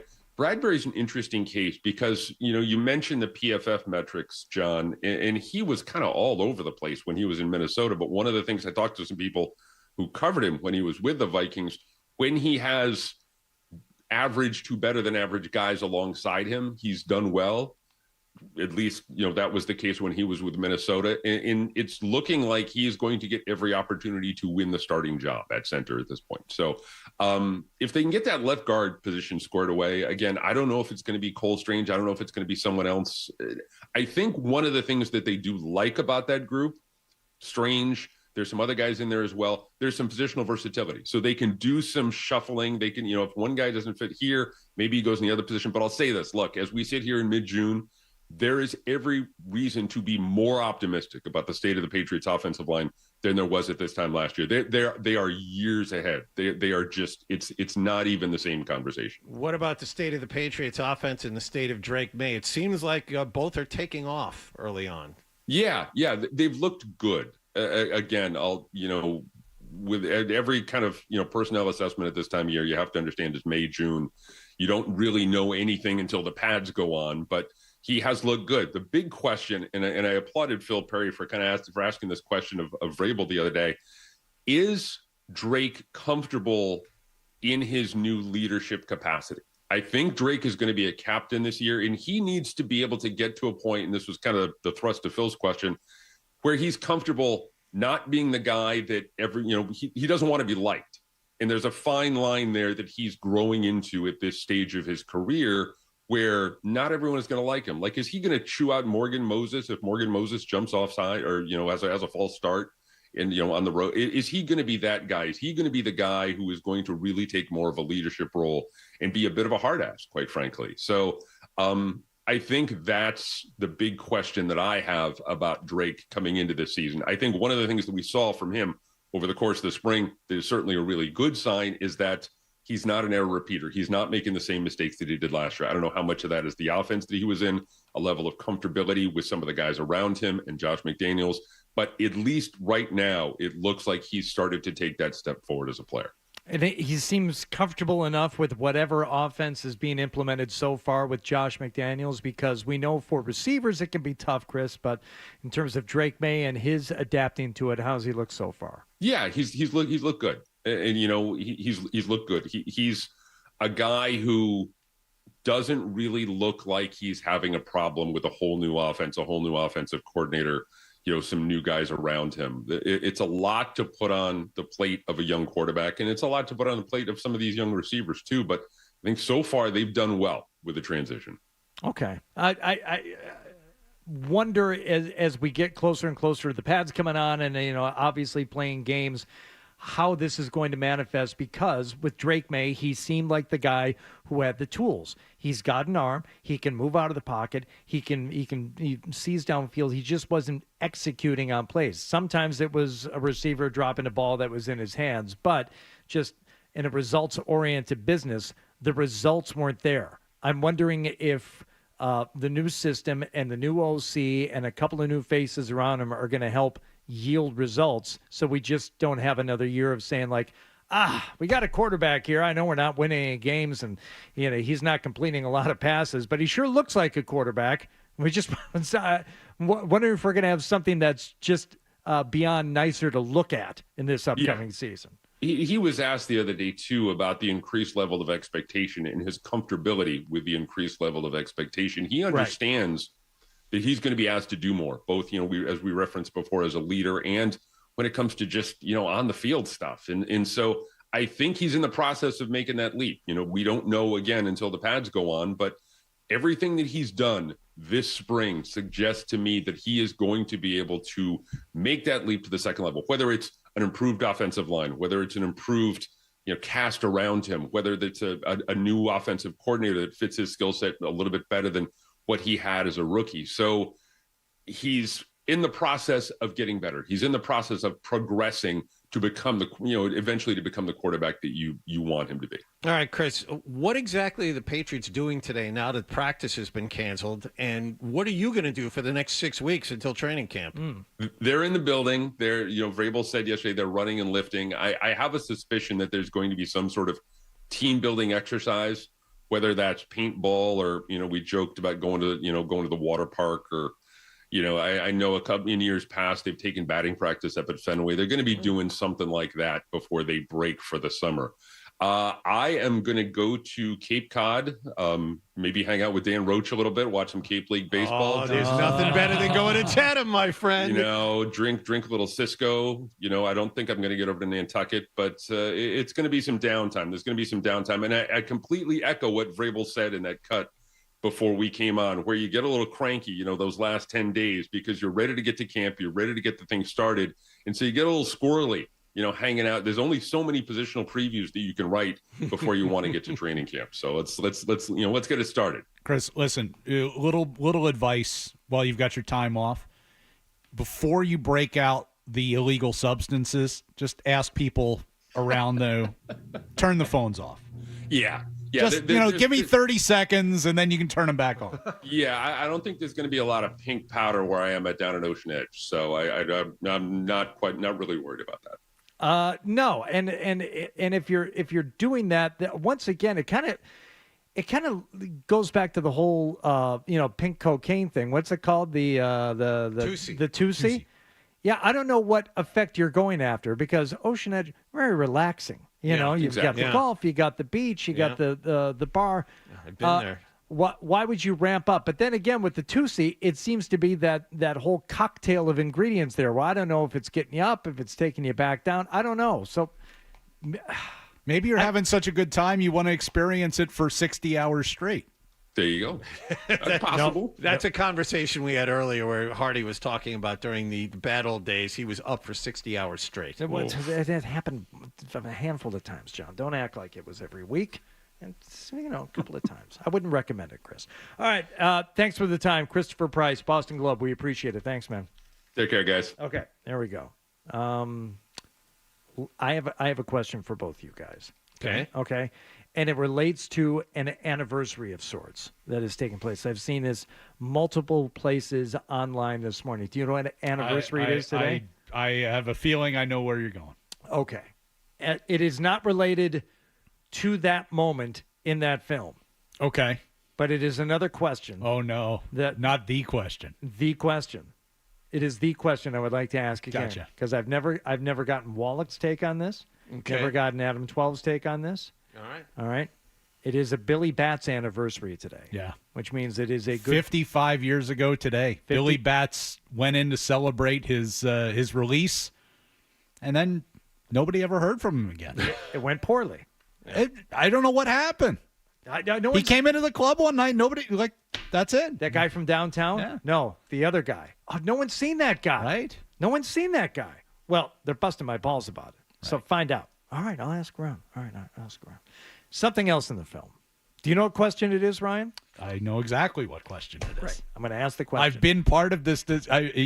You and my former partner had this discussion very memorably on the air one day. Okay, good. So, all right. We will discuss it next here on Toucher and Hardy on 98.5 The Sports Hub.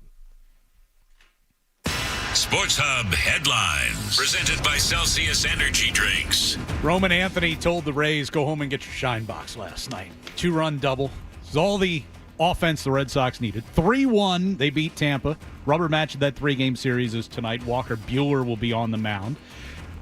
Today, the last day of mandatory minicamp for the Patriots. They're not holding a practice today, though. They just have some meetings in-house. Team announcing yesterday full training camp begins with practices starting July 23rd. They'll also have a joint practice with the Commanders in Foxborough on August 6th. Game 3 of the NBA Finals tonight, Thunder and Pacers shifting to Indiana, tied at a game apiece. Edmonton Oilers coach Chris Knobloch yesterday said he has not decided on his starting goalie for Game 4 of the Stanley Cup Final, which will be tomorrow night. Florida Panthers lead that series 2-1. Sports Hub headlines brought to you by Sports Etc. Don't miss the Sports Etc. annual goalie sale now through Sunday, June 15th. Select up to 50% off select goalie gear from Bauer, Bryan, CCM, Warrior, Vaughn, and True. Only at Sports Etc. 1303 Mass Ave in Arlington. I'm Ryan Johnston on Boston's Home for Sports, 98.5 The Sports Hub. More headlines at 8 o'clock.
happened to Billy Batts was, you could argue, entirely his fault. I mean, yeah, he didn't kill himself, but he told Tommy to go get his shine box, and no one had gone up to tell him that he wasn't shining shoes no more. So maybe it was someone else's fault for not going up to tell Billy while he was in prison. Billy was a made guy. He was allowed to mouth off that way. Tommy wasn't a made guy. He's supposed to, he just has to take it. Okay. But Tommy felt insulted, and Jimmy agreed that he insulted him a little bit. He insulted him a little bit. You're a little out of order yourself. You're a little out of line yourself. We're not here to talk about Billy Batts, though. We're here to talk about another conversation that took place on the air many years ago with Mike Flynn. Yes. When Mike Flynn and I were sitting here one day having the discussion about another scene in the movie. So I'm going to pull it up right now. Believe it or not, this from the movie Goodfellas has been heavily edited. But this scene in particular got me and Mike Flynn really at each other's throats. This might be your most controversial take of all time. Well, Flynn didn't like me anyway. Oh, Flynn was leaning into the paint a lot those days. He just, it all started when he talked about getting something in Netflix in the Quay. He had movies in the Quay. Oh, my God. And kind of in character, I would not let it go. I would say, I can't see that. I would say, in the Quay? Yeah. I said, I think you need to get a Quay tip in your ears and clean it out a little bit. Maybe later on we'll go to the arcade and play some Quaybert. Flynn took that real well, I got to He did not. Go Black Bears. I would say, yeah. What are you worried about? When was the last time you saw him? What? I'm not worried about anything. I'm making fun of his main education. Go Black Bears. So he already didn't like me to begin with, but then we had an argument about this scene in particular. Why don't you go for My question to you, after hearing Tommy pull out his gun and shoot Spider dead, right? Who is responsible for Spider's death? Now, earlier in the film, when he was just playing around, Tommy accidentally shot Spider in the foot. So Spider bringing drinks over to the table. Tommy starts giving him a hard time again. You're going to get a walker. You're going to need a cane. Ba, ba, ba. Spider tells Tommy to go F himself. Jimmy Conway says, I can't believe it. Good for you, Spider. Here's $100. Good for you. Don't take that from anybody. Tommy, you going to let him get away with that? What's the world coming to? Tommy says no, and he pulls out his gun and he shoots him dead. Who is responsible for Spider's death? That's a tough one. I'm thinking it's Spider's fault. Spider should know better. Incorrect. Ryan Johnston, who is responsible for Spider's death? I know what your answer is. It is the answer. My answer is and always has been, it is Spider's fault. Spider's fault. This guy shot you in the foot for forgetting to bring him a drink because you misheard him and you thought he was okay, Spider. Yeah. He was okay. And so then, with the wound still fresh on your foot because you're limping around, you're going to tell that guy to go F himself? Absolutely, you deserve whatever you get at that point. You've been around this guy enough to know he is a loose cannon and he's going to murder you if you mouth off. You are not at his level. You shut your mouth and you take whatever abuse he is going to give you. Read the damn room. Seriously. Let me tell you both something. Tommy in that moment was going to let it go. He was not going to let it go. Not He was going to let it go. If not then another time he would have killed him. Absolutely. Maybe later. And you know what? Maybe he would have forgotten the drink again. He would have deserved it the second time around. However, if it weren't for Jimmy Conway saying, good for you, Spider. Here's some money, Spider. I got a lot of respect for this kid. He gets shot in the foot and he tells the guy to go F himself. And then he says to Tommy, you going to let him get away with that? What's the world coming to? And I will finish right now by speaking the ultimate truth. Jimmy Conway is responsible for Spider's death. Tommy sits back in his chair with a look on his face like he is contemplating all of the different methods by which he can bury this kid. And maybe not. No, there's no maybe, but Ryan's right. There's no maybe to that. Tommy would have killed him. Hardy.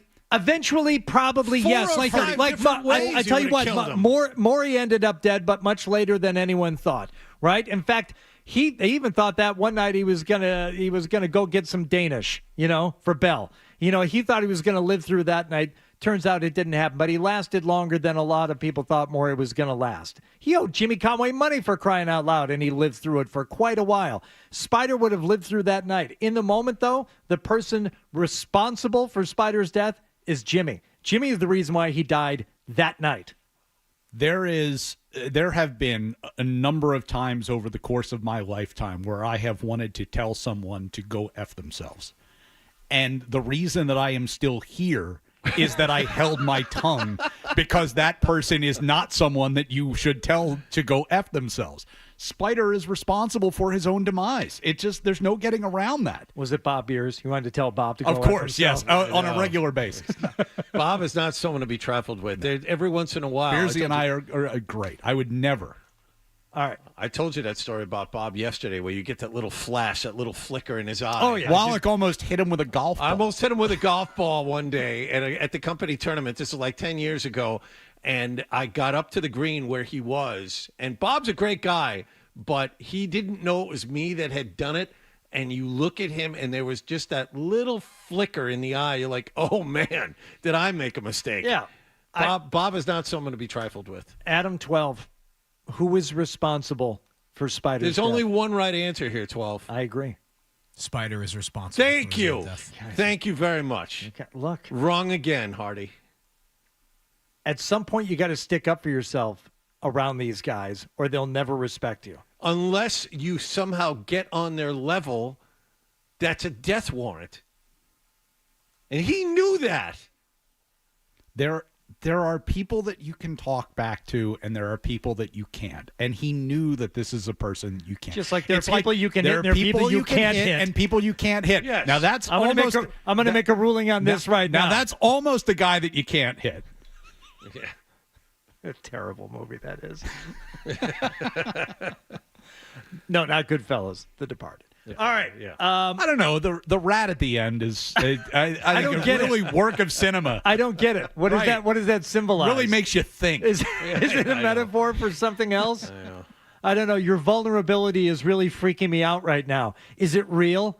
No one talks like that. Stop it. All right, so we've all decided Jimmy Conway responsible. So you for lose Spider's 3-1. Yeah. No, we've decided. And I think you guys have all come around. Good, thank you. Jimmy Conway is responsible. Okay. All right, we'll take a break here. When we come back, Adam 12 has a game for us today. Yes, I do. Love games. Good. We'll play one here and on Toucher and Hardy. Hold on.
Tires Studios. It's not just the games. It's Toucher and Hardy, Zolak and Bertrand, Felger and Maz, Joe Murray. For Boston sports fans, it's 98.5, the Sports Hub. Paisley Media Group Station.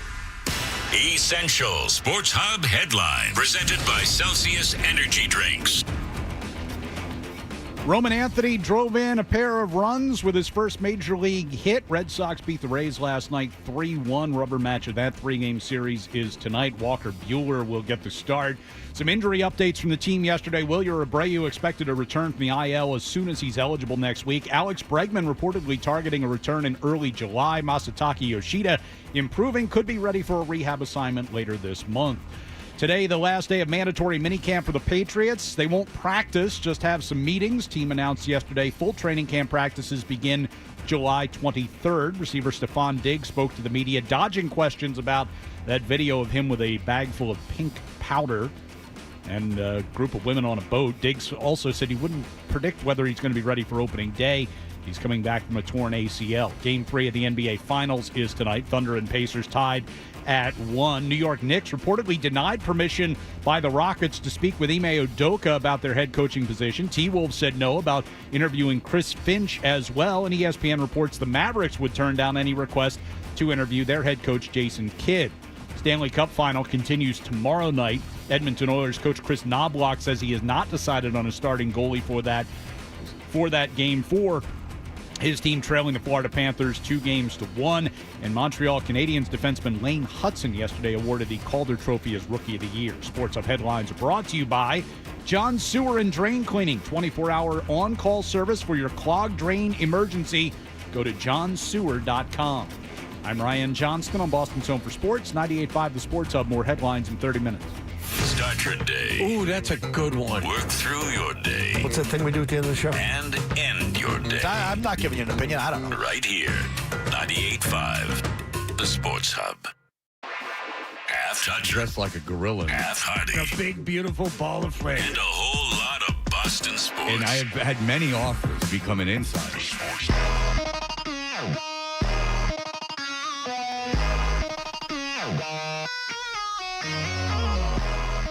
Toucher and Hardy without Fred here this morning. It's Ryan Johnston, me and Wallach, and Pat in Franklin joins us now on the responsible for Spider's death discussion.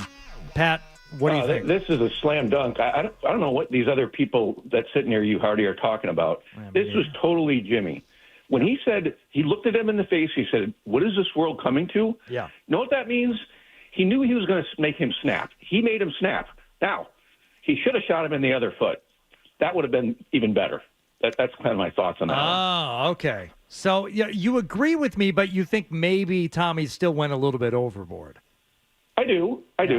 However, I have the more controversial statement of the morning. Which is? I am in the firm belief that the movie Black Mass is a legitimate, good mafia movie. Discuss. Okay.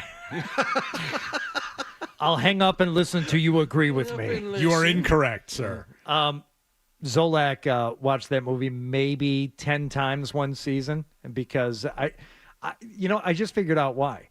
When he was on that flight going back and forth with the team, it was one of the first movies that popped up alphabetically. And he doesn't have the attention span or the stick-to-itivity to scroll through a bunch of films. It's fine. I'm scrolling. Just hit play. Hit play. Yeah, it was, abracadabra. How long is this flight? How long is this flight? This is good enough. It was something else starting with an A, and then Black Mass. Oh, Black Mass. I watched Black Mass. Yeah, I've heard of this. I've watched Black Mass a couple of times. I think it's good. I've never seen it all the way through. Never. I don't think it's bad. Do you think it's a bad movie? It's not a bad movie, but it's not a good movie. It's not, put it this way, it wasn't worth me sticking around for the end of. I'll watch Black Mass again before I watch The Departed again. That is I cannot state anything more definitively than that. That's for certain. All right, Adam 12 has a game for us. What is it? So, well, first of all, it's great having Ryan Johnston here back on the show and filling in this week. Of course, he was nice enough to take time out to join us last week when the Marco Sturm story broke. And now that I've worked with Ryan a little while, I've started calling him RJ. I feel like we're close enough now where I can kind of breach that. I don't know if that's okay. How you RJ, feel about I probably that? should ask your permission. I don't know. I think we probably need to work together for another year or so before I would be comfortable with that. Well, then I'll start. Then I'll start, or rather, keep calling you Ryan instead. That's fine. But I am going to have to use a little bit of RJ for this game because that's what kind of this game is. It got me thinking. So you're Ryan Johnson. Your nickname is RJ, and that's a little uncommon. There's a lot of CJs, a lot of BJs, not a lot of RJs, or are they? Not in my life. I did. Hey!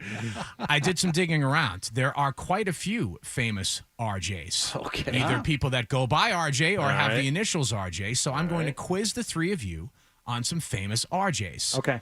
We'll start with Ryan, who won't let me call him RJ, and we'll see how many of those you can get. I'll go. We'll go. It'll go RJ, and then John, and then Hardy. Okay. Or maybe yeah. We'll do it in that order. We'll just kind of round robin, do like 3 rounds and see how. I'll keep track of the score. You keep track of the score. I got all the sound in here, so it's fine. All right. So this RJ Ryan had an 11-year NHL career playing for the Philadelphia Flyers and Columbus Blue Jackets. Who is this RJ?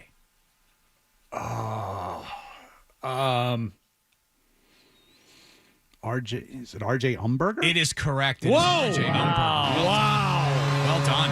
Well done. Not the most common player, but right. an RJ. That's really nonetheless. good. All right, let's move to what you. a pull. Yeah, right? That's amazing. It only took him a minute. And I figured, too, that he was like a 10-year or so career from like the mid-2000s to mid-2010s. I figured that's probably in your wheelhouse. Okay. All right, so let's see. John Wallach. Yes. This famous RJ played 17 seasons in the NBA and is now a basketball commentator for ESPN. Oh,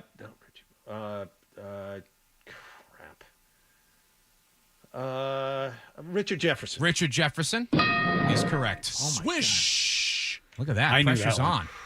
Pressure's on. And yes, if someone misses, the guy who is right can steal. For a point. Why That's just the fine. guy who was right? Why not? Anybody. Why Yes, can't it be We're anyone? kind of moving in that direction. All right. You ready for your first one, Hardy? No. Well, tough.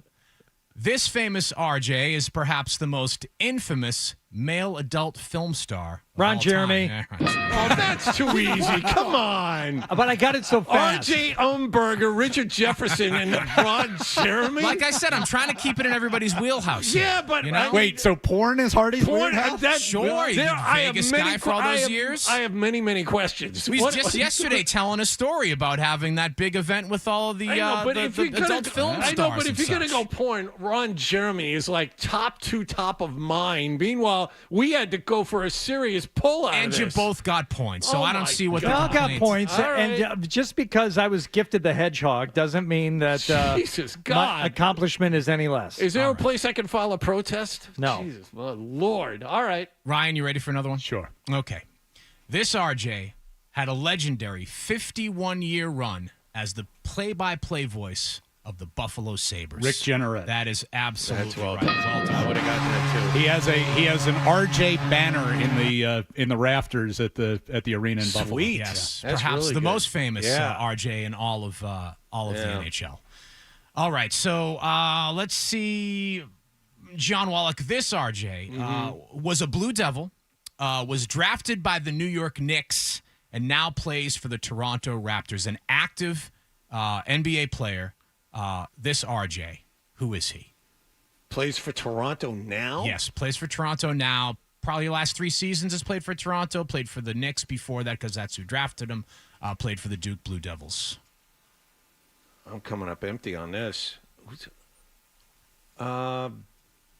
I don't know. Yeah, anyone want to try to I try can't to steal? steal. Guess? No, I got nothing. I haven't known any of the ones that they've done. It's don't know RJ that Barrett. Who is it? RJ Barrett. Yes. Oh, were you think of last name starting with a J? I was Yes. thinking. Yes, I wasn't thinking initials. Difficult. Oh, I would have gotten that. Yeah, some of these have initials. Some of them are you're very actual tricky. RJs. 12. I'm behind now. All right. Okay, all right. Well, what easy one do you have for Hardy? Hardy, this RJ portrayed the son of Heisenberg on Breaking Bad. Ooh. The kid who had who was differently abled. Yes. Yes. Yes. The actor. The actor's name? Yes, absolutely. That's what we're looking for. I feel better now. Oh, I think that was Richard Jenney who That's played it. incorrect. I'm sorry. Was it R.J. Umberger, perhaps? No, that is also 12. R.J. Mitty is the name of the actor who played it. Okay. All right, so that made up for the Ron Jeremy one. got the lead. Very popular show. I'm actually surprised you don't know that. Oh, of course. How Shot did in Albuquerque, where you lived. Of course. You know. I should have gotten it based on the fact that You know what though? Did you watch Breaking Bad, Hardy? Is that a program that No, you've he indulged in? never watched it. Of course he watched it. We all did.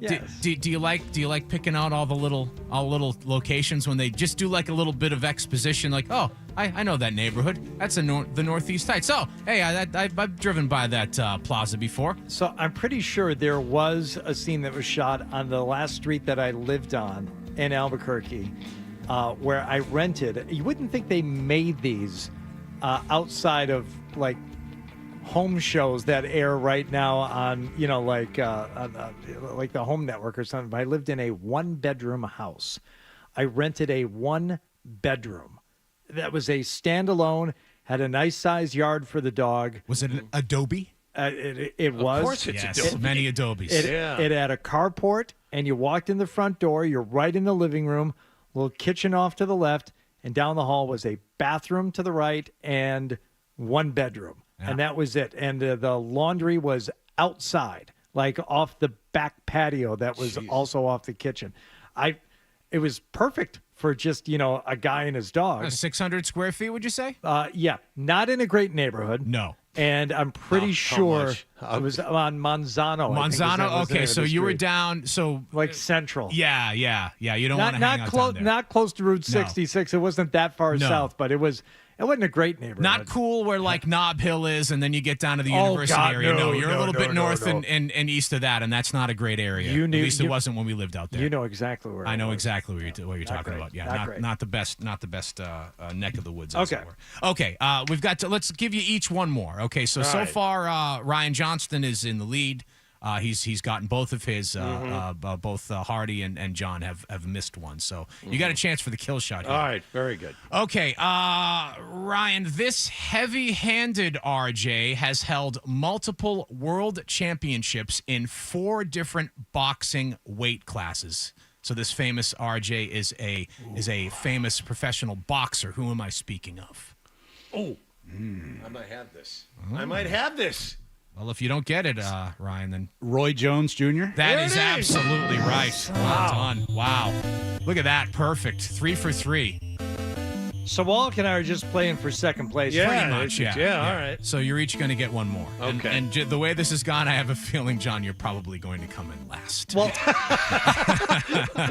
F off, Adam. I say just for the sake of the sport of it, we can both play for the steal before the actual contestant answers. Okay. All right. Okay. Very good. All right. So I'll throw out the second to last question. This RJ is a Clemson safety who was recently drafted by the Los Angeles Chargers. Randy Johnson. That is incorrect.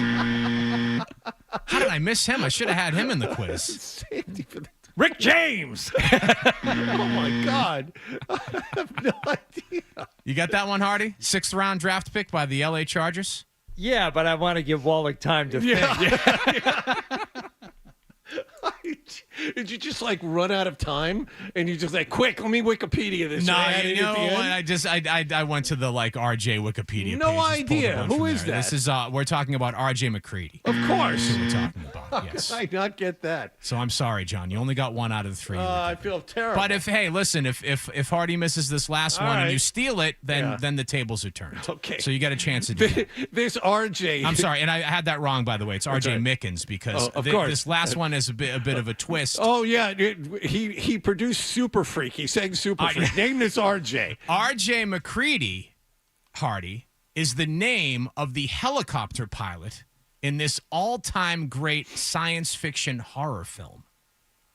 So I already gave you the RJ. Ooh. You got to tell me the name of the film. Ooh, boy. RJ McCready is a character in helicopter pilot.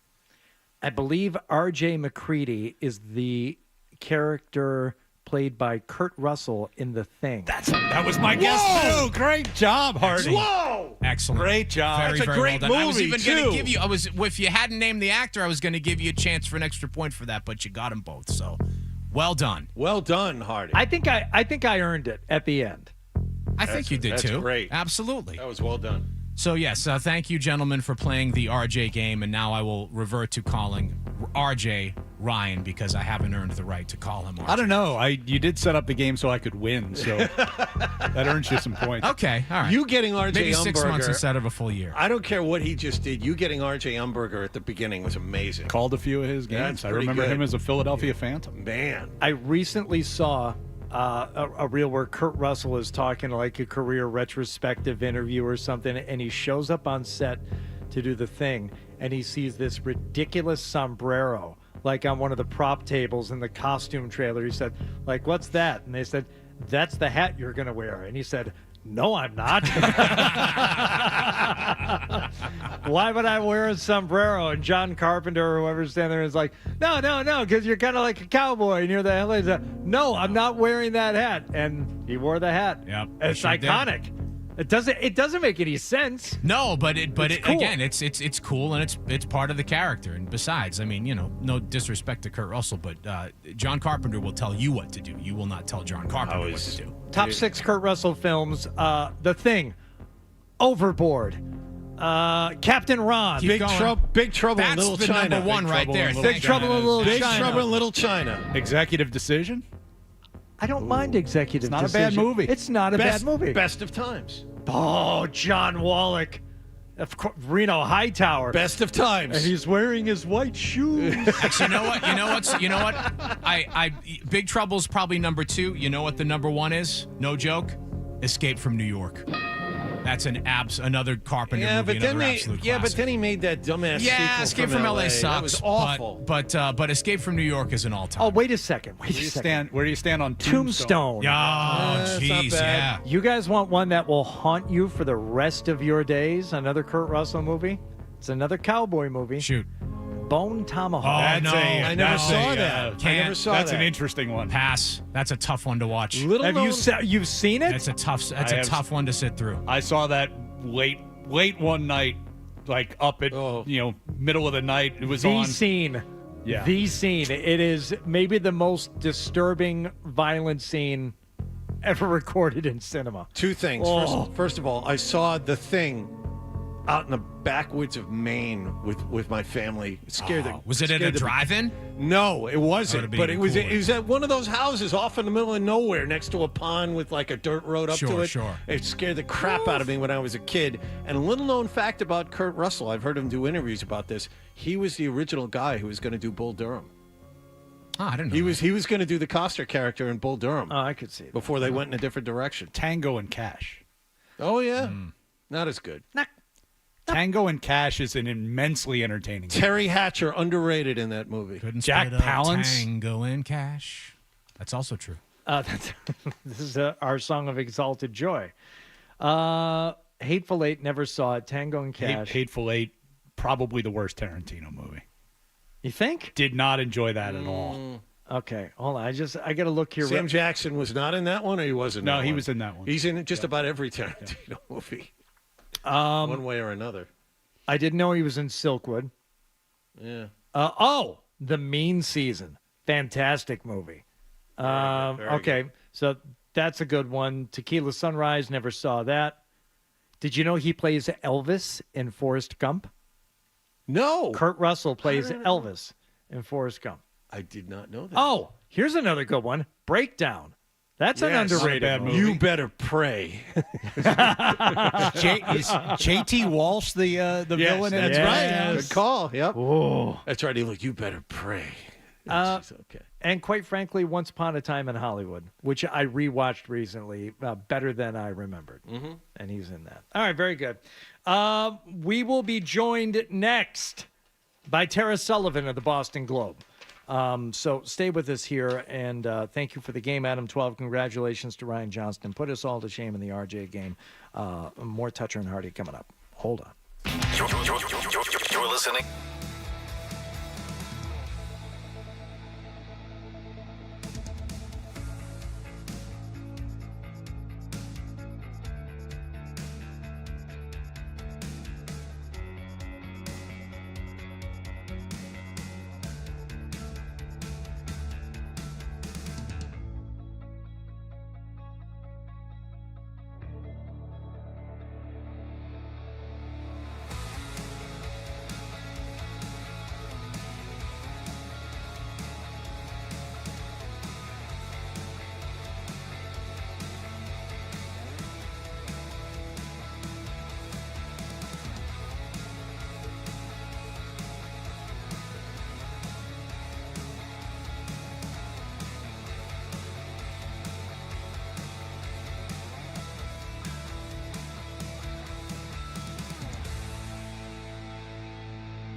Well, you're going to have to spend $40. Cough it up, and let's get back to Toucher and Hardy on the Sports Hub. I didn't really talk to them much. I didn't even really notice they were there until I went up for my first at-bat. Nobody really gave me that heads up that they were going to be that close. But, again, it was just awesome. It was awesome seeing all of them and awesome to have them here and to get a win.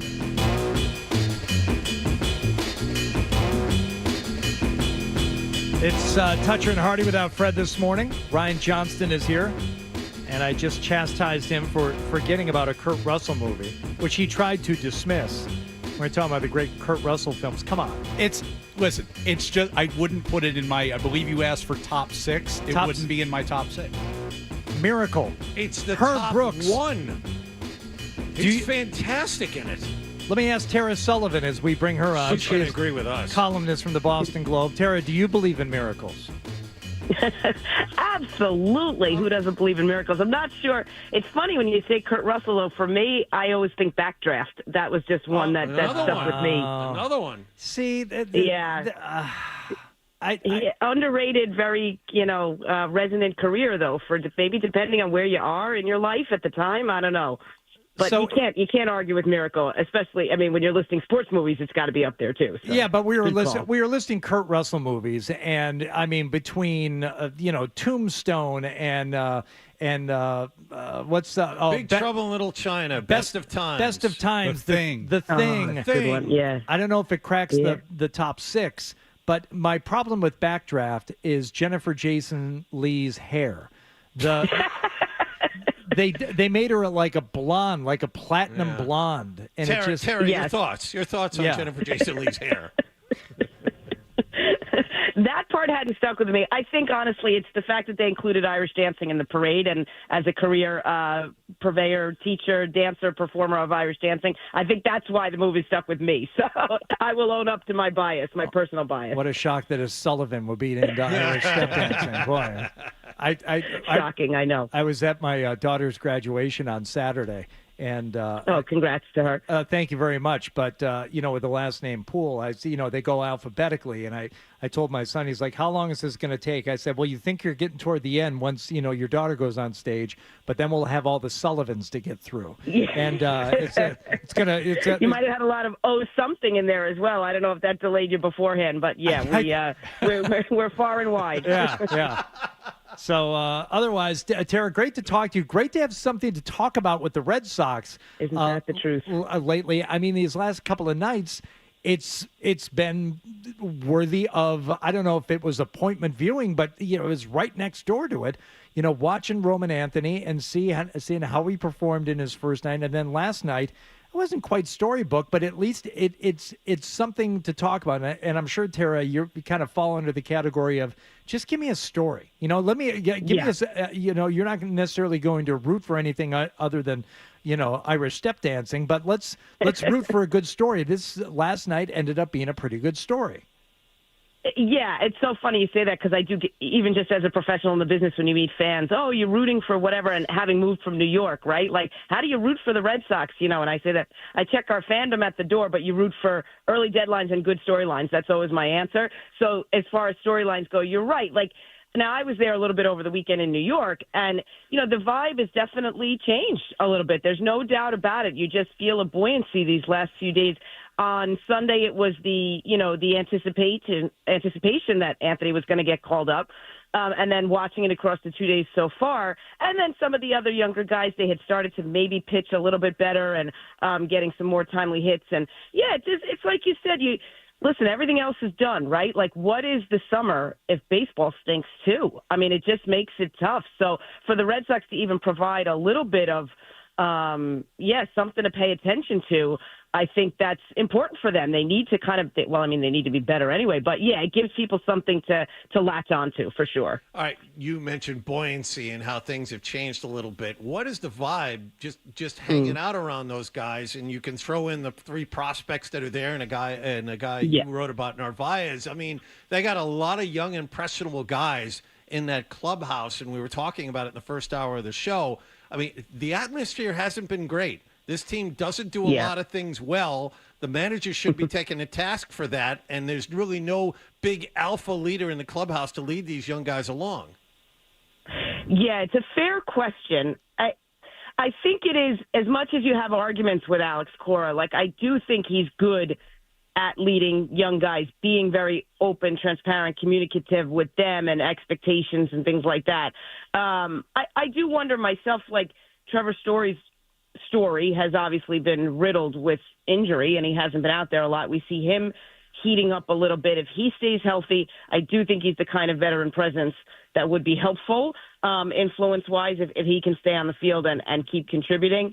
But the vibe to me now, I haven't been around them a ton, and so I made the point of getting out there this weekend to see them finally, and I thought it felt still kind of optimistic. I mean, I don't know if that's the default because it's such a long season and you do have a lot of young players who maybe don't know any better, but guys like Narvaez. I mean, I can't tell you the just happy optimism that sort of floats around that guy. Like he's just smiling all the time, and it seems to influence pitchers. So, listen, baseball's very much a sport of in the moment, right? And these past few days have been a good in the moment. Prior to that for the Red Sox has not been, but if they can keep this going, you can change your momentum pretty quickly in baseball if you can capture it. So I think they're just really hoping that this vibe shift, kind of catches on a little bit. You draft and develop guys like Roman Anthony and Marcelo Mayer and Christian Campbell, but boy, did the Red Sox get lucky with the catcher in this situation. Yeah. Especially,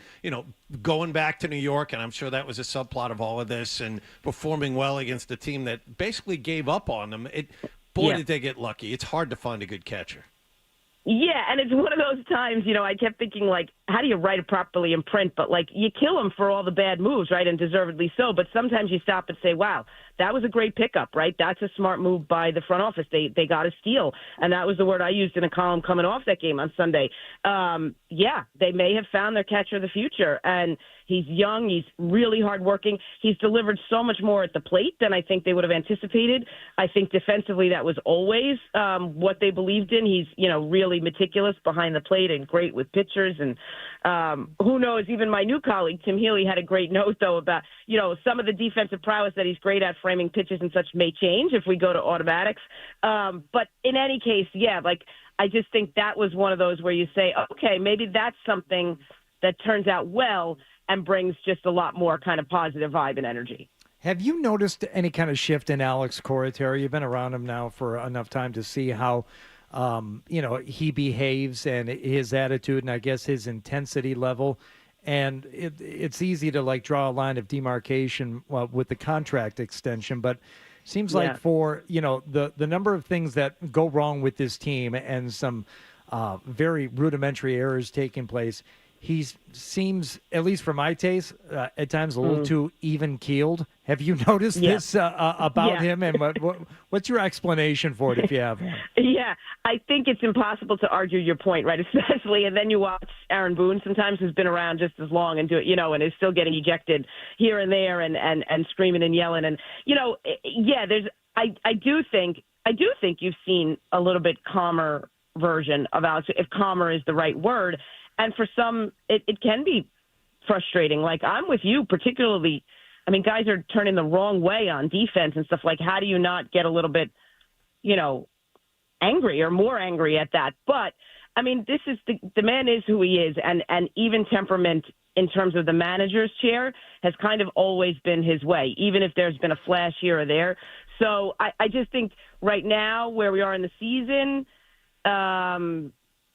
probably just too early to make a definitive call on if he's, changed completely. I still see the same guy, though, I will say, in terms of the conversations, the pre and post game with the media, and, when he kind of flares a little bit. I'm not quite as annoyed or, waiting for that meter to heat up a little bit as you are. But I get it. I understand why people would say that. Shaughnessy did a great lead note on that, one of the Sunday columns, a little bit more of that sense of urgency might be nice. And I ask you this because you were around last weekend in New York. Where do you stand on this whole Hunter Dobbins thing? Were you around when all that happened? It's just bizarre I wasn't stuff. there for when he said it. No, I wasn't there for when he said it, and I guess it was in the Herald, so I can't speak to that. I was there for the post-game after he won the game. And I thought in the post game he handled it really well because, of course, the New York Post is in there, and that's a tailor-made story, right, for them and the headline, and they were trying to get a lot more out of it, and he was just like, it's just the fans had fun with it. I think he realized after he said it, like after it went in print, what a splash it made. Sometimes it takes that for a younger player. Like, it's one thing you and I are just in conversation, you throw it out there. Then you see it in a headline or in boldface print, and it definitely hits a little bit different. But there was no, there again, Alex Cora, he didn't even respond. He's like, from the minute we've met him, he said, guys have to be able to say what they want, right? Same thing with Rafi Devers saying what's on his mind. He does not have an issue with that. And I thought in the postgame, Dobbins handled it well. He kind of laughed and said, yeah, the fans had fun with me, but all in the name of a good rivalry. And he didn't, he didn't back away from it, but nor did he kind of blow it up into something more. So just a blip to me and a funny one. But I was scratching my head. I'm like, what is he saying that for? The whole thing struck me as odd. To do. I know. Yeah. Any other lineup changes you've seen coming our way? The Will Abreu thing. Thoughts and prayers for the oblique. Yeah. And what happens now? What do you think? Yeah, I don't have those answers. I'm curious, the outfield alignments. Where do guys get to play? How does everybody fit in? Story heating up. There's no space there in the infield. I honestly. I'm waiting too to see what do you do there? What do you guys? I hate the notion of guys playing out of position, and I know Anthony, I guess, has played all three in the minors pretty consistently. But I think young guys thrive more when they're in the position that they're sort of projected at, and they're playing a little more consistently at that position. But I'll be honest, I don't know, and I think it's one of the big questions. But when you come around to all the questions you've had around the Red Sox this year, these last couple of years, at least this one's coming from a place of too many good options as opposed to too few. There is an out that Alex Cora is going to have as far as the outfield is concerned. I don't think he's going to play Anthony against lefties. I mean, he has come out and said within the last 24 hours he's not going to play. And I think the Yankees are throwing 3 lefties this weekend. So 3 straight there you lefties. go. Rodon Good call by you. Yeah, Rodon and Fried go Saturday and Sunday, and I think Yarborough is a lefty too, and he goes Friday night. So that's a convenient excuse. You know what? Roman's going to sit, and we'll play these other 3 guys. So, I mean, there's a way to do this dance, but boy, is he walking a fine line. I honestly think the best thing for these kids would be to play every day, regardless of who the pitcher is. But it seems like he's going to sit Meyer and Anthony all 3 of those days. So we'll see. Yeah, I'm with you because I've always been a believer too, in baseball of all sports, right? You just need to play. You need to play. And especially because you come up through the ranks playing every day and then you reach the pinnacle and suddenly you're not playing every day. And I get it. For a lot of guys, that's just the way it is. You're not going to play every day at the majors. But yeah, for now, I think you're right. That's going to be the way in. It's just going to do the lefty-righty stuff. But that's not going to be a long-term solution. All right. No. Tara, appreciate the time as always. Thank you very much. Hopefully we have more interesting things to watch for the next couple few months. Indeed, at least. Yeah. Thanks for having me, and congrats again on the family stuff, and enjoy the rest of your week. Appreciate it. Thanks, Tara. All right, there she goes, Tara Sullivan. Great sports columnist, obviously, for the Boston Globe. We've had Tara on before, actually talking golf in the past. She was covering Masters and stuff. So, Hardy's like, get her on. I know. I don't care if it's baseball. She likes to golf. Well, hey, I want to throw in a U.S. Open question. Why didn't you ask her to come on the Sports Hub Golf Club? Why didn't you ask her to ask for the breakdown of the U.S. Open this weekend? Well, that's another guest for the show. Well, 98.5 The Golf Club. You missed opportunity. John, it's Wednesday. Do you think Hardy doesn't have his show already planned out? You have a good point. That's true. He was getting with Ryan Beaton, who works on this show. Beaton is the executive producer of the 98.5 The Sports Hub Golf Club, correct? Proud executive producer. So they were huddling earlier. I think you saw some of this, RJ. They were huddling earlier about the show this coming Sunday. You're right. This show this weekend, already planned out, cut and pasted with an inch of its life. Maybe next weekend. Maybe next week you can get around. I'm thinking maybe it could be an Open Championship type of conversation. Oh, when is the Open Championship begin? Next month, dummy. I'm so sorry. July, every year. I just Never figured out that this tournament this weekend was at Oakmont, so I'm sorry. No, it's my mistake. It's not tough to remember. You get the Why Masters. isn't it tough to remember? You get the Masters in April. A few years ago, they moved the PGA from August to May. That's what's messing me up. They changed everything around. They get the U.S. Open. It's always Father's Day weekend. Of course it and is. then in July, you get the British. That's sure, it. sure. It's never changed. We're not stacking things too early. Maybe save one of the majors for late August, early September. That's when you've got the FedEx Cup. Of course. They did that for years, and then they were bleeding into football season. No, They we said, don't want that. We cannot compete with football. And all those guys coming off the course of the Deutsche Bank, Ryan, you and I worked a bunch of those shows together. What did they want to know on that Saturday round when they would come off the course during Labor Day weekend? Yeah. The first thing they would ask, most of them would be, what Oklahoma do today? What Georgia do? What score? Yeah, because college football starts, and that's the PGA decide we can't. We gotta can't get out of the way. We can't have any big tournaments going on during football season. I'm sure that disappointed you a little bit. I just remember when Tyrrell Hatton got upset because you didn't know how to pronounce his name.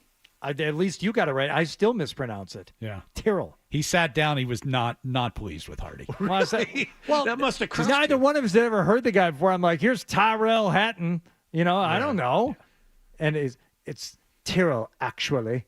I'm like, well, actually, I don't care. No, but- really? You didn't care about that at all? I do remember when Ian Poulter saved me from like 3 hours in traffic by tweeting out that there had been a major accident out on the highway and basically you couldn't leave. Oh. So we were doing I think it was a Saturday afternoon. And they like had shut down. Like 495 was completely shut down. They had to land a helicopter and the whole thing. And he was sitting right in the middle of it.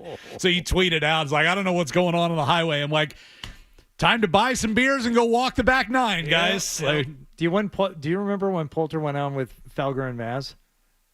Yes, I think that was his last American radio interview. Like, I don't think he's done one since. I don't know who talked him into it or what they didn't tell him ahead of time, but oh boy. I mean, it was fun to listen to. I don't know that he enjoyed it all that much. All right, we'll continue here. More Toucher and Hardy. We get the headlines here, and stay with us. Hold on. Sports Hub headlines presented by Celsius Energy Drinks.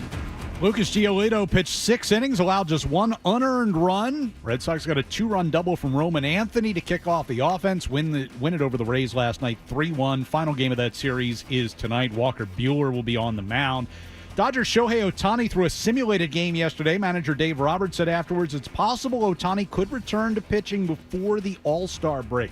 Today, the final day of mandatory minicamp for the Patriots. Yesterday was their last practice of those sessions. They announced that full training camp practices begin July 23rd, a joint practice with the Commanders slated for August 6th in Foxborough. Game 3 of the NBA Finals tonight.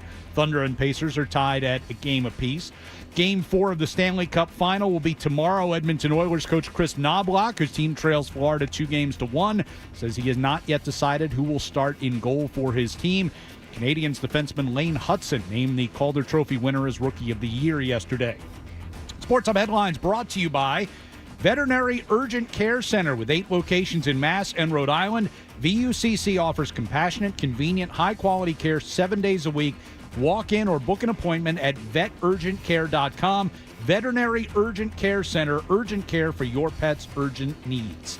I'm Ryan Johnston on Boston's Home for Sports, 98.5 The Sports Hub. More headlines at 9 o'clock. Touch.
All right. You know what I'm talking about. Sure. No idea what you're talking about. Here's more of The Thing on the Sports Hub.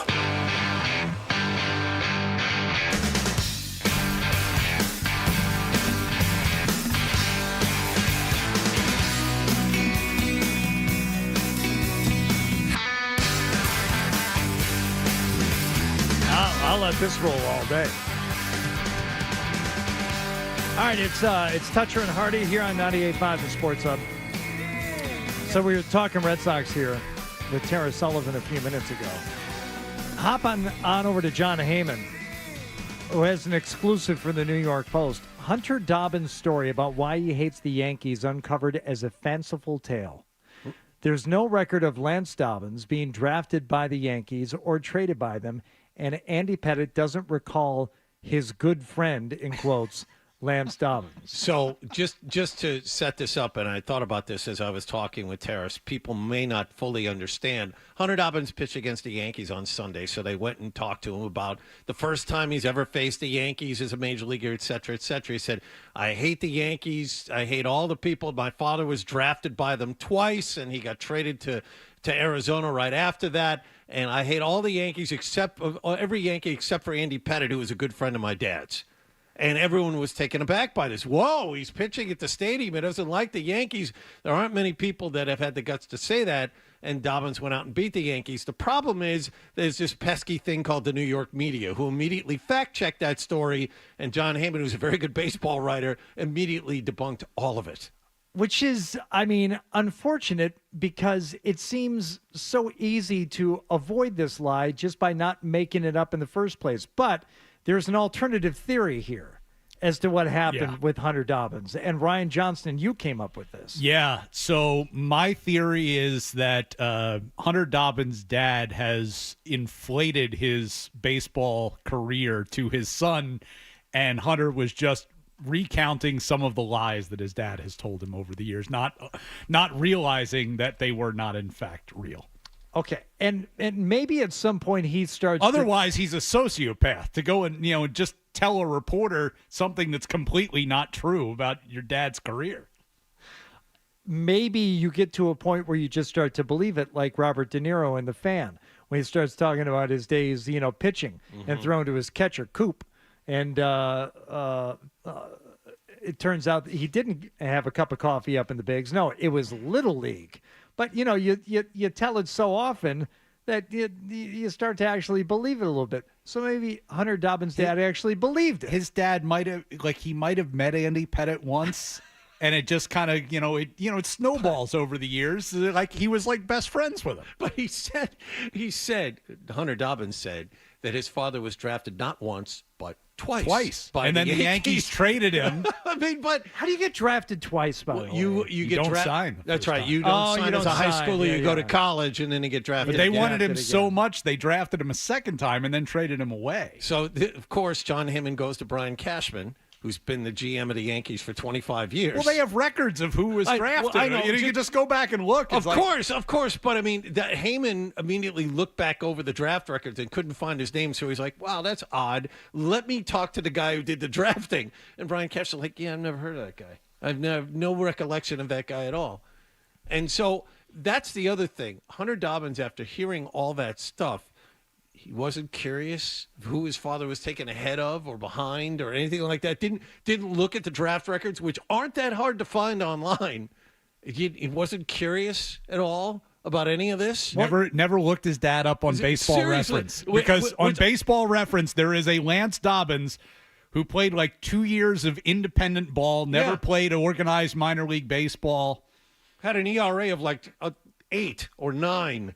8.64 in 4 seasons, or in 2 seasons for Meridian and Ohio Valley, the Frontier League. Well, amazing. Number one, that's tough league. Number two, he had some control issues, but it's not even really his fault. Sure. The fact that you can look it up that easily, and Hunter Dobbins, I'm guessing, is of an age where he knows how to look things up pretty easily too.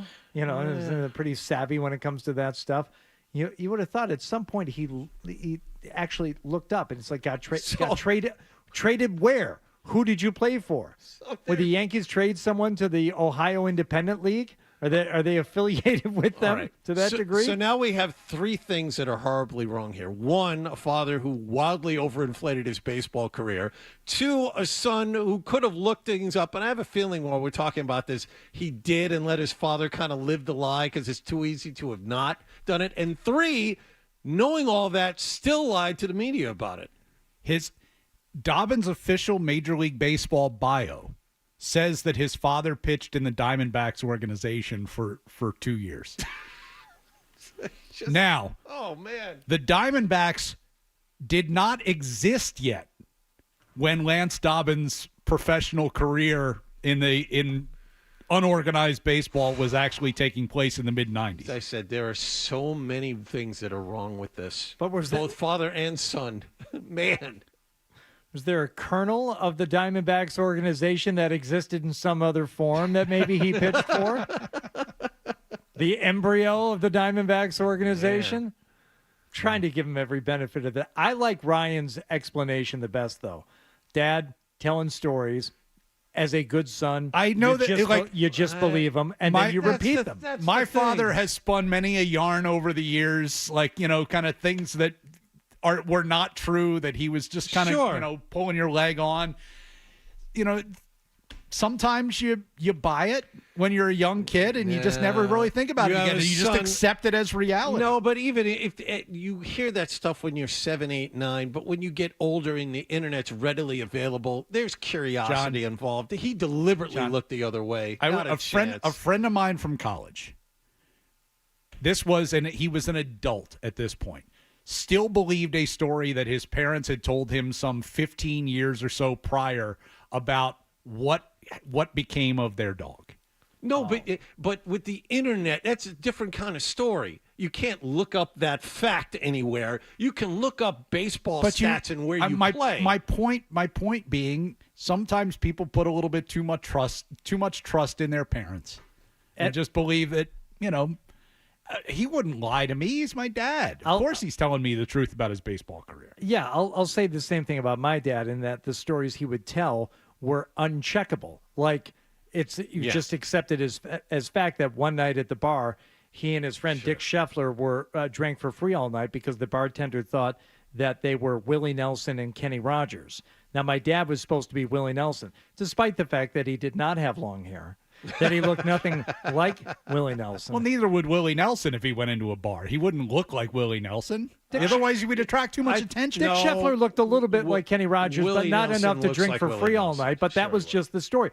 Ungoogleable. I mean, even as a fact checker, had I been able to go down to the bar as a 10-year-old and check it out the next day and, round up the patrons, canvass the area, I probably still wouldn't have gotten a definitive, true or untrue. But that was the story, and there's no way of checking it. There's a lot of ways of checking this one. Yeah. Is the problem for $100. That's the thing. There's got to be idle curiosity. You're sitting in your college dorm room or you're in high school walking home, whatever. It's easy enough to check, and he never did. Or he did and kept his mouth closed. This led me down the path of checking out other lies told by athletes or athlete-adjacent lies, which we will delve into a little bit more here after the headlines and a few words here. So we'll do that next here on Toucher and Hardy. Stay tuned for more Toucher and Hardy on the Sport.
Get the app. Toucher and Hardy. Such an fantastic explosion. 98.5, the Sports Hub. He'd rather retire before signing with the Yankees. Was his good friend Andy Pettitte, that his father was friends with Andy Pettitte. Doesn't know this guy. The Yankees no record of him being drafted twice, much less, or once, much less twice. So I don't know. There's Hunter Dobbins telling a story we don't know. Okay, let's go to Kyle in Houston, who has more to say on this. Yes, Kyle. Hey guys. So I think Ryan's 100% because here's the thing. I think he's 25 with no kids. I think Hunter.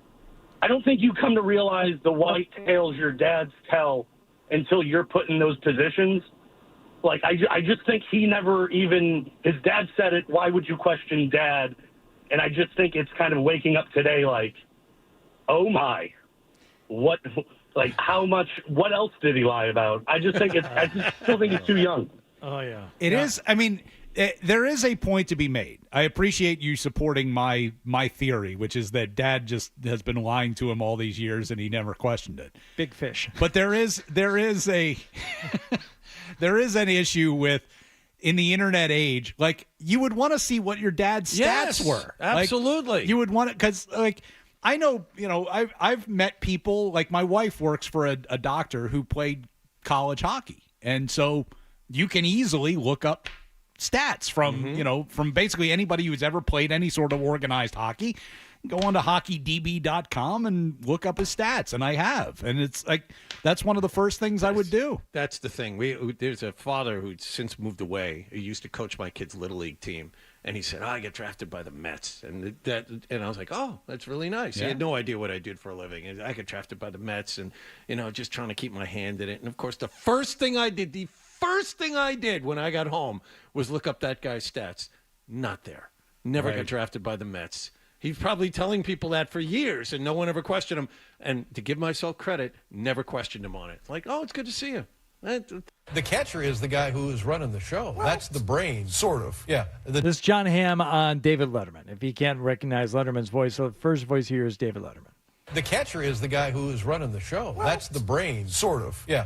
I had way more brains than talent. Mm-hmm. When did you decide that maybe you weren't going on with the parade? I played through high school and was very good in high school, and then I ended up going to the University of Texas and thought, okay. And I ended up thinking, well, I'm gonna walk on. I'm gonna see how good these guys are. They had a guy by the name of Roger Clemens there when I went to school. You were a freshman. He was a senior. Yeah, and I was like, okay, no, right, not gonna happen. Right. And I don't know if you've ever seen a ball travel that fast, but you don't really see it. Yeah. It just appears in your mitt, and then it hurts. A lot. Okay, one problem. John Hamm started attending the University of Texas in 1989. Mm-hmm. Where was Roger Clemens in 1989? Here. He was at the University of Texas, of course. As a senior. Yes. Like, such a bold-faced lie. Yeah. He was a senior while you were a freshman? Yes. Yeah. Yes. And I caught him, and it really hurt my hand. Anytime I see John Hamm in a movie now, I'm like, you lied about catching Roger Clemens in college, dude. That's true. You can't do that. That's true. You can't do that. So easily Googleable. Within, like, moments, people are like, no, you weren't. Wait a second. Not true. Not true. I think he did come out. Roger Clemens is 8 years older than John Hamm. Yes, exactly. Well, I mean, he was. It's go on and on, but yes, '89 he was here, leading the Red Sox into the playoffs. Yes. So now, anytime John Hamm pops up on the screen now, that's the first thing that I think about. Yeah. Like, you liar. All right. Biggest one, maybe in terms of actual numbers not working out, and he has since admitted to it. Wilt Chamberlain's claim of sleeping with 20,000 women. Did they talk to all the women? What are you talking about? That's not a lie. What? Come on. So, by the way, he was never initially. Are you trying to tell me that Wilt Chamberlain didn't sleep with like 6 women a day? That is not how the math works out. No. So we'll go to his actual autobiography for this. 1991. He said, this is a quote, yes, that's correct, 20,000 different ladies. At my age, that equals out to having sex with 1.2 women a day every day since I was 15 years old. How about that? Okay, so no, you didn't. I'm just going to say, even that. No, you didn't. No. It was later comments that led us to believe his sexual statistics were somewhat exaggerated. You do some things for effect. You understand? That's what he told Sports Illustrated. Okay. So, all right. So Wilt at least backed off of that one. Yeah. I mean, a lot of that was the 70s. There was, there were things going on. You could have, couple of dozen at a time. Maybe he remembers. Maybe he doesn't remember. Maybe it was a haze, in drug-induced haze where he imagined he did that. I don't know what the 70s were like for you, Ryan, but mine was very wholesome suburban upbringing. I mean, there were wild sex. Mine must have been crazy because I don't remember much of it. Yeah. You were just saying the 70s were a haze for you? Is that what you were saying? No, it was very wholesome. Oh, okay. It was a wholesome upbringing. And then you took a hard left. Okay. And went in a different direction. Rosie Ruiz. Yep. That's an obvious one. Yep. Now, did she flat out lie about it, Yes, or she she did. just crossed the finish line? No, she crossed the finish line. They asked her about that, and she lied about running the entire race. Yes, that was it. Did anybody ever ask her, did you actually run the entire race? Yes. Or did they just shove a microphone in front of her and go, congratulations, how'd you do it? Well, in the weeks after the race, when there were the allegations of cheating, they went back and asked her, and she said yes. Because nobody does. Like I've watched the marathon a number of times, and they never actually ask the winner, "Hey, so did you run the entire race?" Right. But then back then there wasn't a truck following the runners. You just had people at checkpoints along the course saying, okay, this person's first, this person's second, this person's third. The cameras really only focus on that first group. So no, but there was no, back then when they ran the Right. race, there was no camera following the leaders. You just kind of, okay, there they go. And some guy called the television station, the radio station, saying, okay, this person's first. So they asked her in the weeks following the race, did you run it? And then finally, people who were like, no, I was at mile 13. She was not leading the race. She wasn't even in the race at mile 13. I was in Wellesley Center. I saw them go by. She wasn't there. So the mystery woman winner, we missed her at all our checkpoints. She came through the finish in a fantastic 2:31. We have to confirm that time at this point, but she was way ahead of the world-class field here today in the Boston Marathon. Thank you, Rose. Thank you. And no one thought to question that at the time. Wow, great story. Out of nowhere, Cinderella story. Yeah, no one questioned. She was running so fast they didn't see her go by the checkpoint. It was a blur. Mile 18 of the marathon. Now, out of all the PED lies, which one was the biggest lie? Palmero. Yeah, Rafi Palmero in front of Congress. Palmero by far pointing at Congress and saying, I never did that. Okay, I would listen to arguments on that. Yeah. I still think what Lance Armstrong did, trying to destroy journalists' careers for the mere insinuation that he was on PEDs, comes off as a worse person. Maybe not a bigger lie because, as we all came to find out, if you didn't know before, apparently it was, and maybe still is, the filthiest sport on the planet when it comes to that stuff. And everybody was doing it. Doesn't necessarily make the lie any less, but more prevalent than even baseball at the time, because apparently you can't do what they were doing without doing some type of performance enhancement. I have a question for you. We have a lot of media members that played the sport, maybe not to the level that they profess to. And I have a guy in mind. I don't know if you have any audio for this, but I remember Skip Bayless talking to Jalen Rose about his basketball ability. Oh, I'm glad you asked. Oh, you have it? Fantastic. It's right here. Look at you, Wallach. All right. The positions were only created so a novice could follow the game. That's what were you, Jalen? What were you? What were you? Did you average 1.4 points as a senior? Yeah. That's right. Jalen Rose absolutely obliterated him that day. 4 points as a senior? Yeah. He's questioning Jalen Rose, a member of the Fab Five who played in the NBA for well over a decade. Yeah. What were you? Did you average 1.4 points as a senior in high school? Yeah, I did. Okay, so all of that Pistol Pete stuff, Water Pistol Pete Jr. Okay. We'll address that later. We're going to. Don't ignore that. Did you play junior? Yeah. Did you play JV as a junior? Yeah. Okay. Yeah. So not only bringing up his stats from his senior year, but also throwing in there for good measure, you were still on the JV team as an upperclassman. Yes, and that goes back to Jalen Rose going, okay, this guy's being annoying. I'm going to do my homework. And he did. And he took it on air and obliterated him that day. Skip Bayless. The Floyd Landis stuff, I don't remember the Floyd Landis story as well as I do Lance Armstrong. But apparently it came out in 2006 that he took banned substances. And according to his emails to cycling officials, that's when he said everyone is doing it, including Lance Armstrong. So maybe it was Floyd Landis who initially tipped them off. But how people sounds right. How people missed it or just decided not to notice it, because Lance Armstrong was very, very good for business. Okay. There's one that I don't know if it's a lie or not. You seem to think that it is, but I'm not sure. And RJ, let's think about this for a second. Did Manti Te'o lie at all about that relationship? Well, he got catfished. Yeah, was the official story, but I'm right? not sure if he lied or not. There had to be some part of him that knew that this wasn't true, but I don't know if he's necessarily a liar about sports. Okay, it's in a big gray he's an area. athlete, and it's sports adjacent because he was asked about this human interest story involving his fiance. Did he ever, the girlfriend or fiance? Did Manti Te'o I say? think they were engaged to be engaged, kind of thing. Fiance, Like, yeah. you know, but they had never actually met in person. So. Yeah. Like, That was a problem. Didn't he insinuate that they had, though? Wouldn't? Yes. I mean, that part he did lie other about. than being in prison, do you have a girlfriend that you've never met?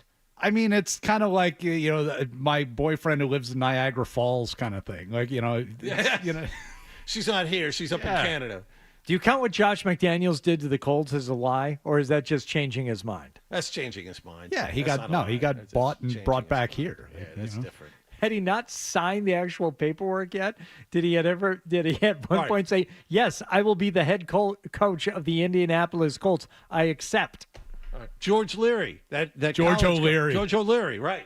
Yes. Notre Dame, or is it Central Florida or whatever? I forget. But he fudged his resume. Yeah, he claimed to have all these degrees from Syracuse, and we know how difficult that is. Of course you would so. know that. Oh yeah. As he proudly sits there wearing a Syracuse hat. Yes. Yes. Let's see. We got Phil in Hyde Park. Yes, Phil. What do you have for us? I don't know if you'd consider it a lie or maybe just an old wives' tale, but how about that seat out in right field that supposedly Ted Williams hit? Oh, But yeah. all the steroid guys could barely get it over the bullpen. David Ortiz, back in the day when he was really rolling, 02, 03, 04, 03, 04, 05, would take batting practice, and he said, there's no effing way Ted Williams hit the ball that far. Because Ortiz would hit some moonshots, some rockets out there, and he would never clear that first section of the bleachers. He's like, there's no way that happened. Not all a the guys, chance. all the juiced up guys from the late 90s, like McGuire used to hit those massive bombs, and nobody came anywhere close to hitting it that far. Yeah. There's other ones like that. There's like legends of like Mickey Mantle hitting like a 600-foot home run. It's like it never happened. Hey, my father used to regale me with stories of Mickey Mantle hitting a 500. And you believed every word I of it, believed didn't you? every word of it. 100 That's dollars. true. Of course. Nate in Bridgewater. What's up, Nate? Hi, guys. I'm actually, I know I'm going to be kind of stretching the boundaries of quote-unquote an athlete here, but how about the story that Hulk Hogan told for like 25 years that he was supposed to be Metallica's new bass player? What? Wait a minute. You never heard that story? No. Come on, dude. No. Oh, my God. So Hulk Hogan, for like all of the, like, I'd say most of the 90s and early 2000s, every talk show, he's told this story a million times. Look it up on YouTube. There's got to be an interview. But he said that he actually tried out for bass for Metallica after Cliff Burton died. And he said that they ended up just ultimately going in a different direction. Oh, So okay. But he was he was supposed to be the next bass player for Metallica. This wasn't the Newstead to Robert Trujillo move. This was after Cliff Burton. This was Cliff Burton to Newstead. Yeah, he said he tried out for them in mid '80s. So that's great. He was one of the finalists to become the new bass player. That's great. So Hogan did an interview where he said he was a session musician before becoming a wrestler. He played bass. He was big pals with Lars Ulrich, and he asked me if I wanted to play bass with Metallica in their early days, but it didn't work out. And so Howard Stern had Lars on, had Metallica on and asked him the question. Yep. And, and Lars just completely said, no, never happened. That was Hogan's story. Now, Joe has something on Hulk Hogan. Yes, Joe? That's like one of a million that Hogan has told. Oh, yeah. Andre the Giant was 700 pounds when he slammed him. There were 150,000 people in the Pontiac Silverdome. Hulk Hogan was originally going to be the leader of the Four Horsemen. Hulk Hogan was, the third member of the Holy Trinity. Hogan's got a million of them, guys. That's great. I've never heard the 150,000 at Pontiac Silverdome. That'd be tough. So they doubled the capacity for that WrestleMania. That's tough to do. Fred Toucher was there. Fred Toucher was there for that. This one, a guy just reached out on Twitter, said that last caller's on drugs. As a huge Metallica fan and wrestling fan in the 90s, no one was peddling that story. One of the other ones, Hulk Hogan claims that he turned down the George Foreman grill. That he was that was supposed to be the Hulk Hogan lean mean grilling machine. And that he turned it down, and that's how George Foreman ended up with it. You know what? That's obscure enough where he might actually be telling the truth. I mean, why bring that up? Also an odd thing to lie about because it doesn't make you look good. Oh, you turned down the thing that would have made you a millionaire 50 times over? Great one on Twitter. Do you guys believe the Wade Boggs beers on a flight story? Yeah, I do. I believe that. That's like a Paul Bunyan-esque story. I kind of believe that. Light beer. We have more calls to get to on Hulk Hogan and other lies. He did not drink 107 beers. See, I'm with you on that. It's impossible. I'm with you on that. It's impossible. Coast to coast, 6 hours? I've always said it. I don't believe it either. Okay, we got to break more on this coming up. You can't take in that much liquid. Forget about the alcohol part of it. You go into the bathroom a lot. No. He sat in the back of the plane. Bathroom was right behind him. It didn't happen. How many ounces is that? 107 times 12? No, I don't believe it. All right. We'll continue next. Hold on. More touch.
should do the email bit. It's a great idea. Let's do the email bit. Well, thank you, Hunter Dobbins, or maybe more accurately, Hunter Dobbins' father, for telling his son stories about being drafted by the Yankees and leading us down the conversation of sports lies. And a lot of Hulk Hogan ones, to be told. James Stewart just sent me a text. Yeah. I think it's full-blown video. The Atomic Drop of Lies Told by Hulk Hogan, Part 3. So he didn't even bother sending the first two. Yeah. The Metallica bass story is true. There's an entire list of Hulk Hogan lies. It's an amazing read. So thank you for that, James. I will get to that. Blind Scott has a Hulk Hogan story. Is it a lie, Blind Scott, that Hulk Hogan told? Yeah, he. I remember he used to have his own reality TV show. It was just it was full of so many lies. But there's an intern called, and I just said like I had really hot Hulk Hogan takes, so I could just talk about how much I miss Fred, and I wondered what he's up to. I told him he could call my number. I said that I gave him a new phone number. It has a *67 in front of it. Yeah. So when he calls, his number comes up as restricted. You know what I'm saying? Yeah, I do know. Well, I'll tell you what. If you want to hold on, we'll give you Fred's cell phone. You can just contact him directly. Okay, I'll call him directly right after the show. Okay, all right. Thanks. Oh, I dropped him. Damn it. I meant to put him on hold. Oh, let me get him back real quick. I'll get right to work on that. Bastard. All right. That's terrible. This one is the email from Justin. This whole lie thing. This is Nick thinking he's Italian his whole life. That's, I mean, biggest lie told by a father to his son has to be. It's not right, Nick. Mark Nick, Gemelli. that's not right. Mark What Gemelli. he's done to you for your entire life. He's Irish, right? He's not Italian? Wow. Pant. Woof. Hey, can I follow up on the Boggs thing? Yeah. Oh, sure. Because I did some math over here. Okay, very good. All right. 1,284 fluid ounces. Okay. Is how much 107 beers would be. It's a 6-hour flight. So the most a human being can consume, just any liquid, if you were drinking straight water in a day, is around 20 liters. That is how much your kidneys can process. So how many in fluid a day. ounces is that? It's almost double what a human could possibly consume in a day. It's 20 gallons. It is beer. 38 liters. 38 liters of liquid. So you could not you would be, you know how people like die from remember the hold your wee for wee, the person who died from she drank like the radio contest. She drank like 7 gallons of water in 3 hours. This guy would be drinking like 3 times that I take amount. it back. It's 8 gallons. 8 gallons of beer. Do you think it's a situation where, and we all have a buddy like this. This was my buddy Kev growing up, would be like, I had like 12 beers last night. No, you opened 12 beers and you drank 3 sips out of the 12 beers, so you really only had 1.5 beers. Tough guy. Listen, I have no doubt the man put away probably multiple cases of beer on that cross-country flight. Just not that many. It is humanly not possible to take in that much. All right, so here's Julie, who sent us good stuff on Bill Belichick here recently about how her uncle went to school with Bill Belichick and said he was a dope back then and he's a dope now. Julie said, Wade did it. You've never seen him drink. I used to be his rep. If it wasn't 107, it was close. He would drink 2 at a time. I used to send him to the airport with a 6-pack.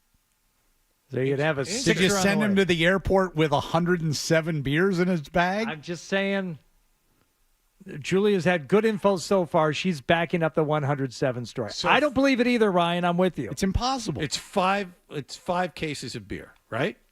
5 cases of beer in one flight?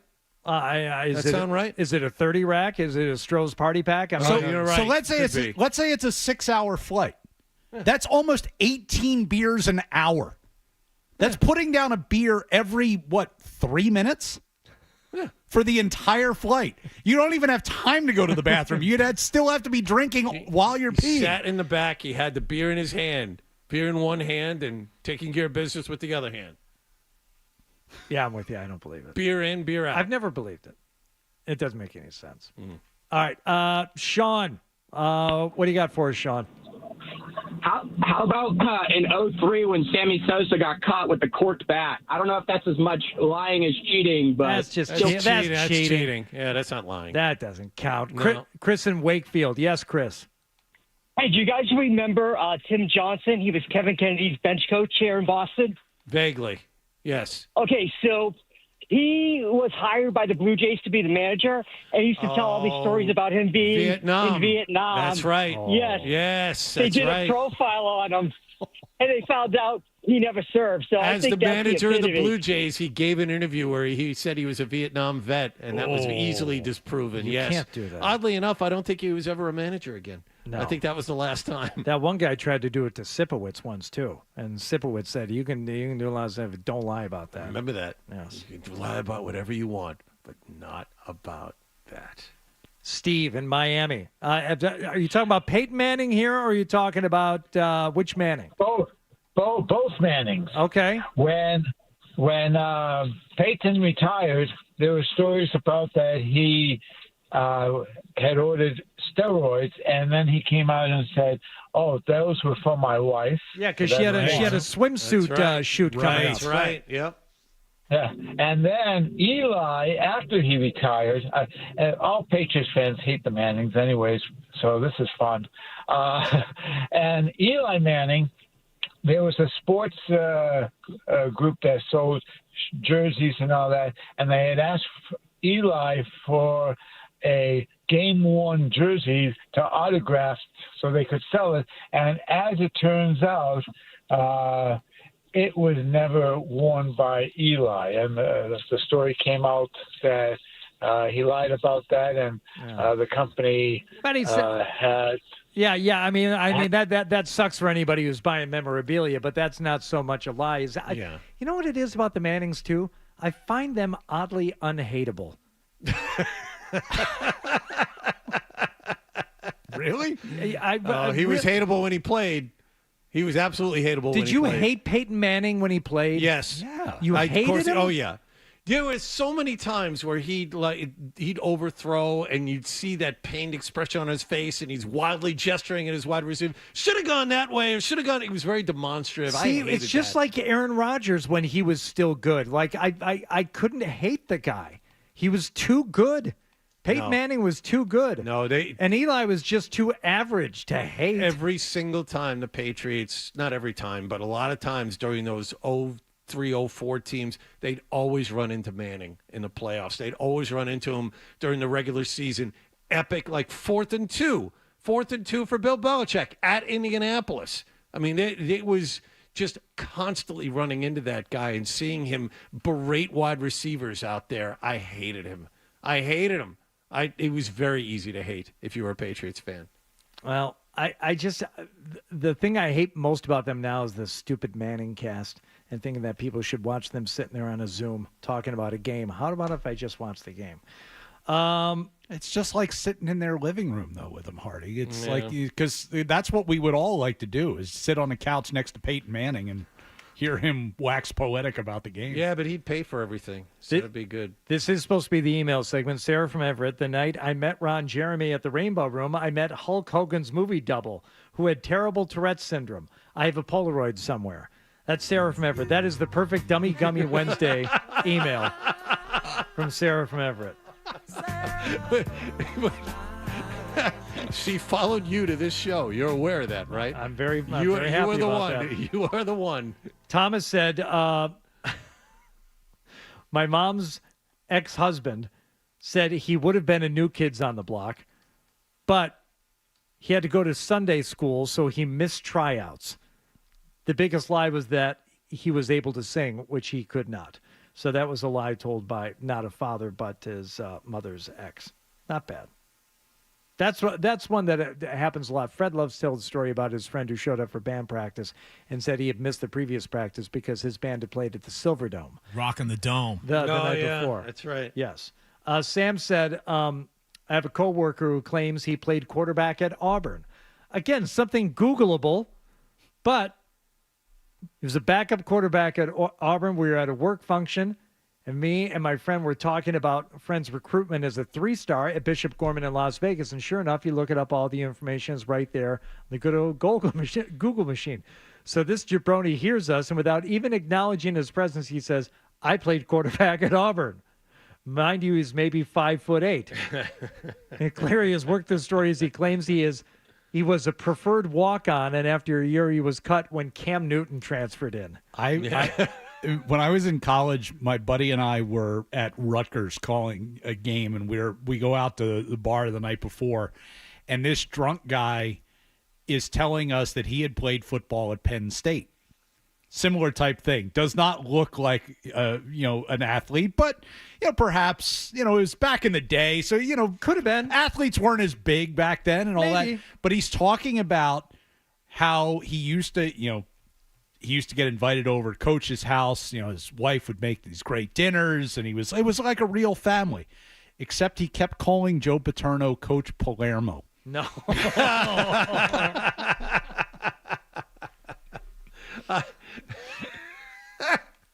I have an email and a tweet here. Apparently, Boggs consumed 107 beers in a day. 73 of those beers came on the cross-country flight. Still didn't happen. It's still over 10 an hour for 6 hours. I'm not doing it. It's a 12-pack every hour without slowing down. It didn't happen. Favorite personal lie from a sports figure is Cam Newton claiming his son was walking at 1 month old. Not 1 year old, yeah, 1 month old. That's from that. Phil. Yeah. All right, very good. Thank you for all the participation on that. Excellent. We'll get to the stack coming up next here on Toucher and Hardy. Sports Hub head.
This is the show for you. Toucher and Hardy, the Sports Hub. We know what you're thinking. What could I possibly have missed from the show? Ready. It's time for The Stack on Toucher and Hardy. Marriage license or something? Court records somewhere? Something? Would you put it past Aaron Rodgers just to put one of these things on just to generate buzz? Or be married by a shaman and saying we don't need like the actual paperwork from the state. Well, is he still dating Blue of Earth, that girl, that woman? Is he still dating that woman or not? The last thing I know about Aaron Rodgers' romantic life was Danica Patrick. So I'm way out of the loop on this. So apparently what we know about his wife is that her name is Brittany with an I. That's a problem. Yeah. Two T's and an I. You know, when she signs her name, she probably has a little heart over the I instead of the dot.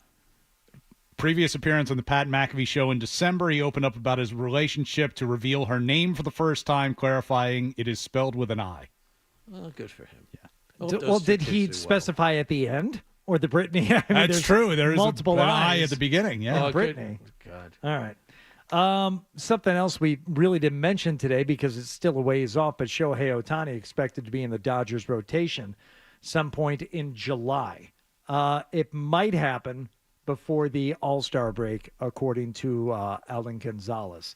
And his progress and the added roster spot are going to have a lot to do with this. But the plan is for him to return as a 2 to 3 inning starter. So that is the plan for Shohei Ohtani. Can you imagine? I mean, you talk about things to get excited for and things to watch baseball for. Yeah. Shohei Ohtani, simply as a hitter, is enough to make you watch. If you throw in the nights when he's going to be your 3-inning opener for games, I mean, locally, how many markets are going to have more eyes trying to find the Dodgers game than they're going to find their local team, Boston and anywhere else? Dodgers, I think, only lead San Francisco by half a game. They need as much pitching as they can get their hands on, so this is good news for them. Do you know anything about the Deshaun Watson bachelor party over the weekend, John? I saw the video. I did not see anything more than that, but I perused the video thoroughly. Okay. So it appears that they rented some luxury sports cars, which is always a good idea. Why can't he just – I'm sure he has a fleet of them. How much money has he stolen from Cleveland over the years? Well, if you're going to be driving, run around and party and stuff, I want to be driven. Okay. Maybe you'll do that if you're having a fun weekend with, a partner or a kid, and then you go rent a cool car to drive around. But if you're partying, let's all rent our own cars and drive these around and be on the hook for it when something inevitably goes wrong. It's not like him to make bad decisions. I don't know what he would be thinking. Yeah. Is there a more guaranteed divorce prospect than Deshaun Watson? There's no way. Aaron Rodgers? There is no way that this relationship lasts. None. No. How dare you say that about him? You never know. I'm more offended by the people who were insistent upon him being a great quarterback when he came into the league, which I will hang that medal around my neck for the rest of my days. Why are you so sure? Why are you so sure he's going to be good? He was good for a few years. And then he didn't play for a year and a half. I know. And people were putting Cleveland down for, the conference championship. Yes. I'm like, not so fast. That's the argument right there. Who's to say he can still play football? And you know what? He couldn't. That's how teams get desperate for quarterbacks. There you have it. It's rained in Boston every Saturday since March 22nd this year. Still early, but 65% chance of rain on this Saturday is what I saw. Now, the one thing I will say is it doesn't look like we've got the downpour factored in. This is like a 20% chance all day. I don't think it's going to be a quote-unquote nice day. No. But we met. Not a total washout, you're saying? I don't think it's a total washout. Well, good. That way we can quiz 12 on Friday about outdoor activities on Saturday. Good. I'm just worried about when am I going to get to Walden? I might go tomorrow. Enjoy nice yourself. tomorrow. Enjoy that half-hour, 45-minute ride. I'm going to time it, John. I've already got it all planned out. You know what? Time it. I want a video. I want a That's exactly what time-stamped I'm gonna do. video. That's exactly what I'm going to do. That's what was my plan, is set my phone up, start rolling as I'm rolling out of the parking garage, and then I'll stop rolling when I get into the parking spot. I don't want you to cut the video until you put on that one piece with the shoulder straps The and your old-timey bathing one? cap. Yeah, sure. yeah, My all that bathing stuff. cap, yeah. All right,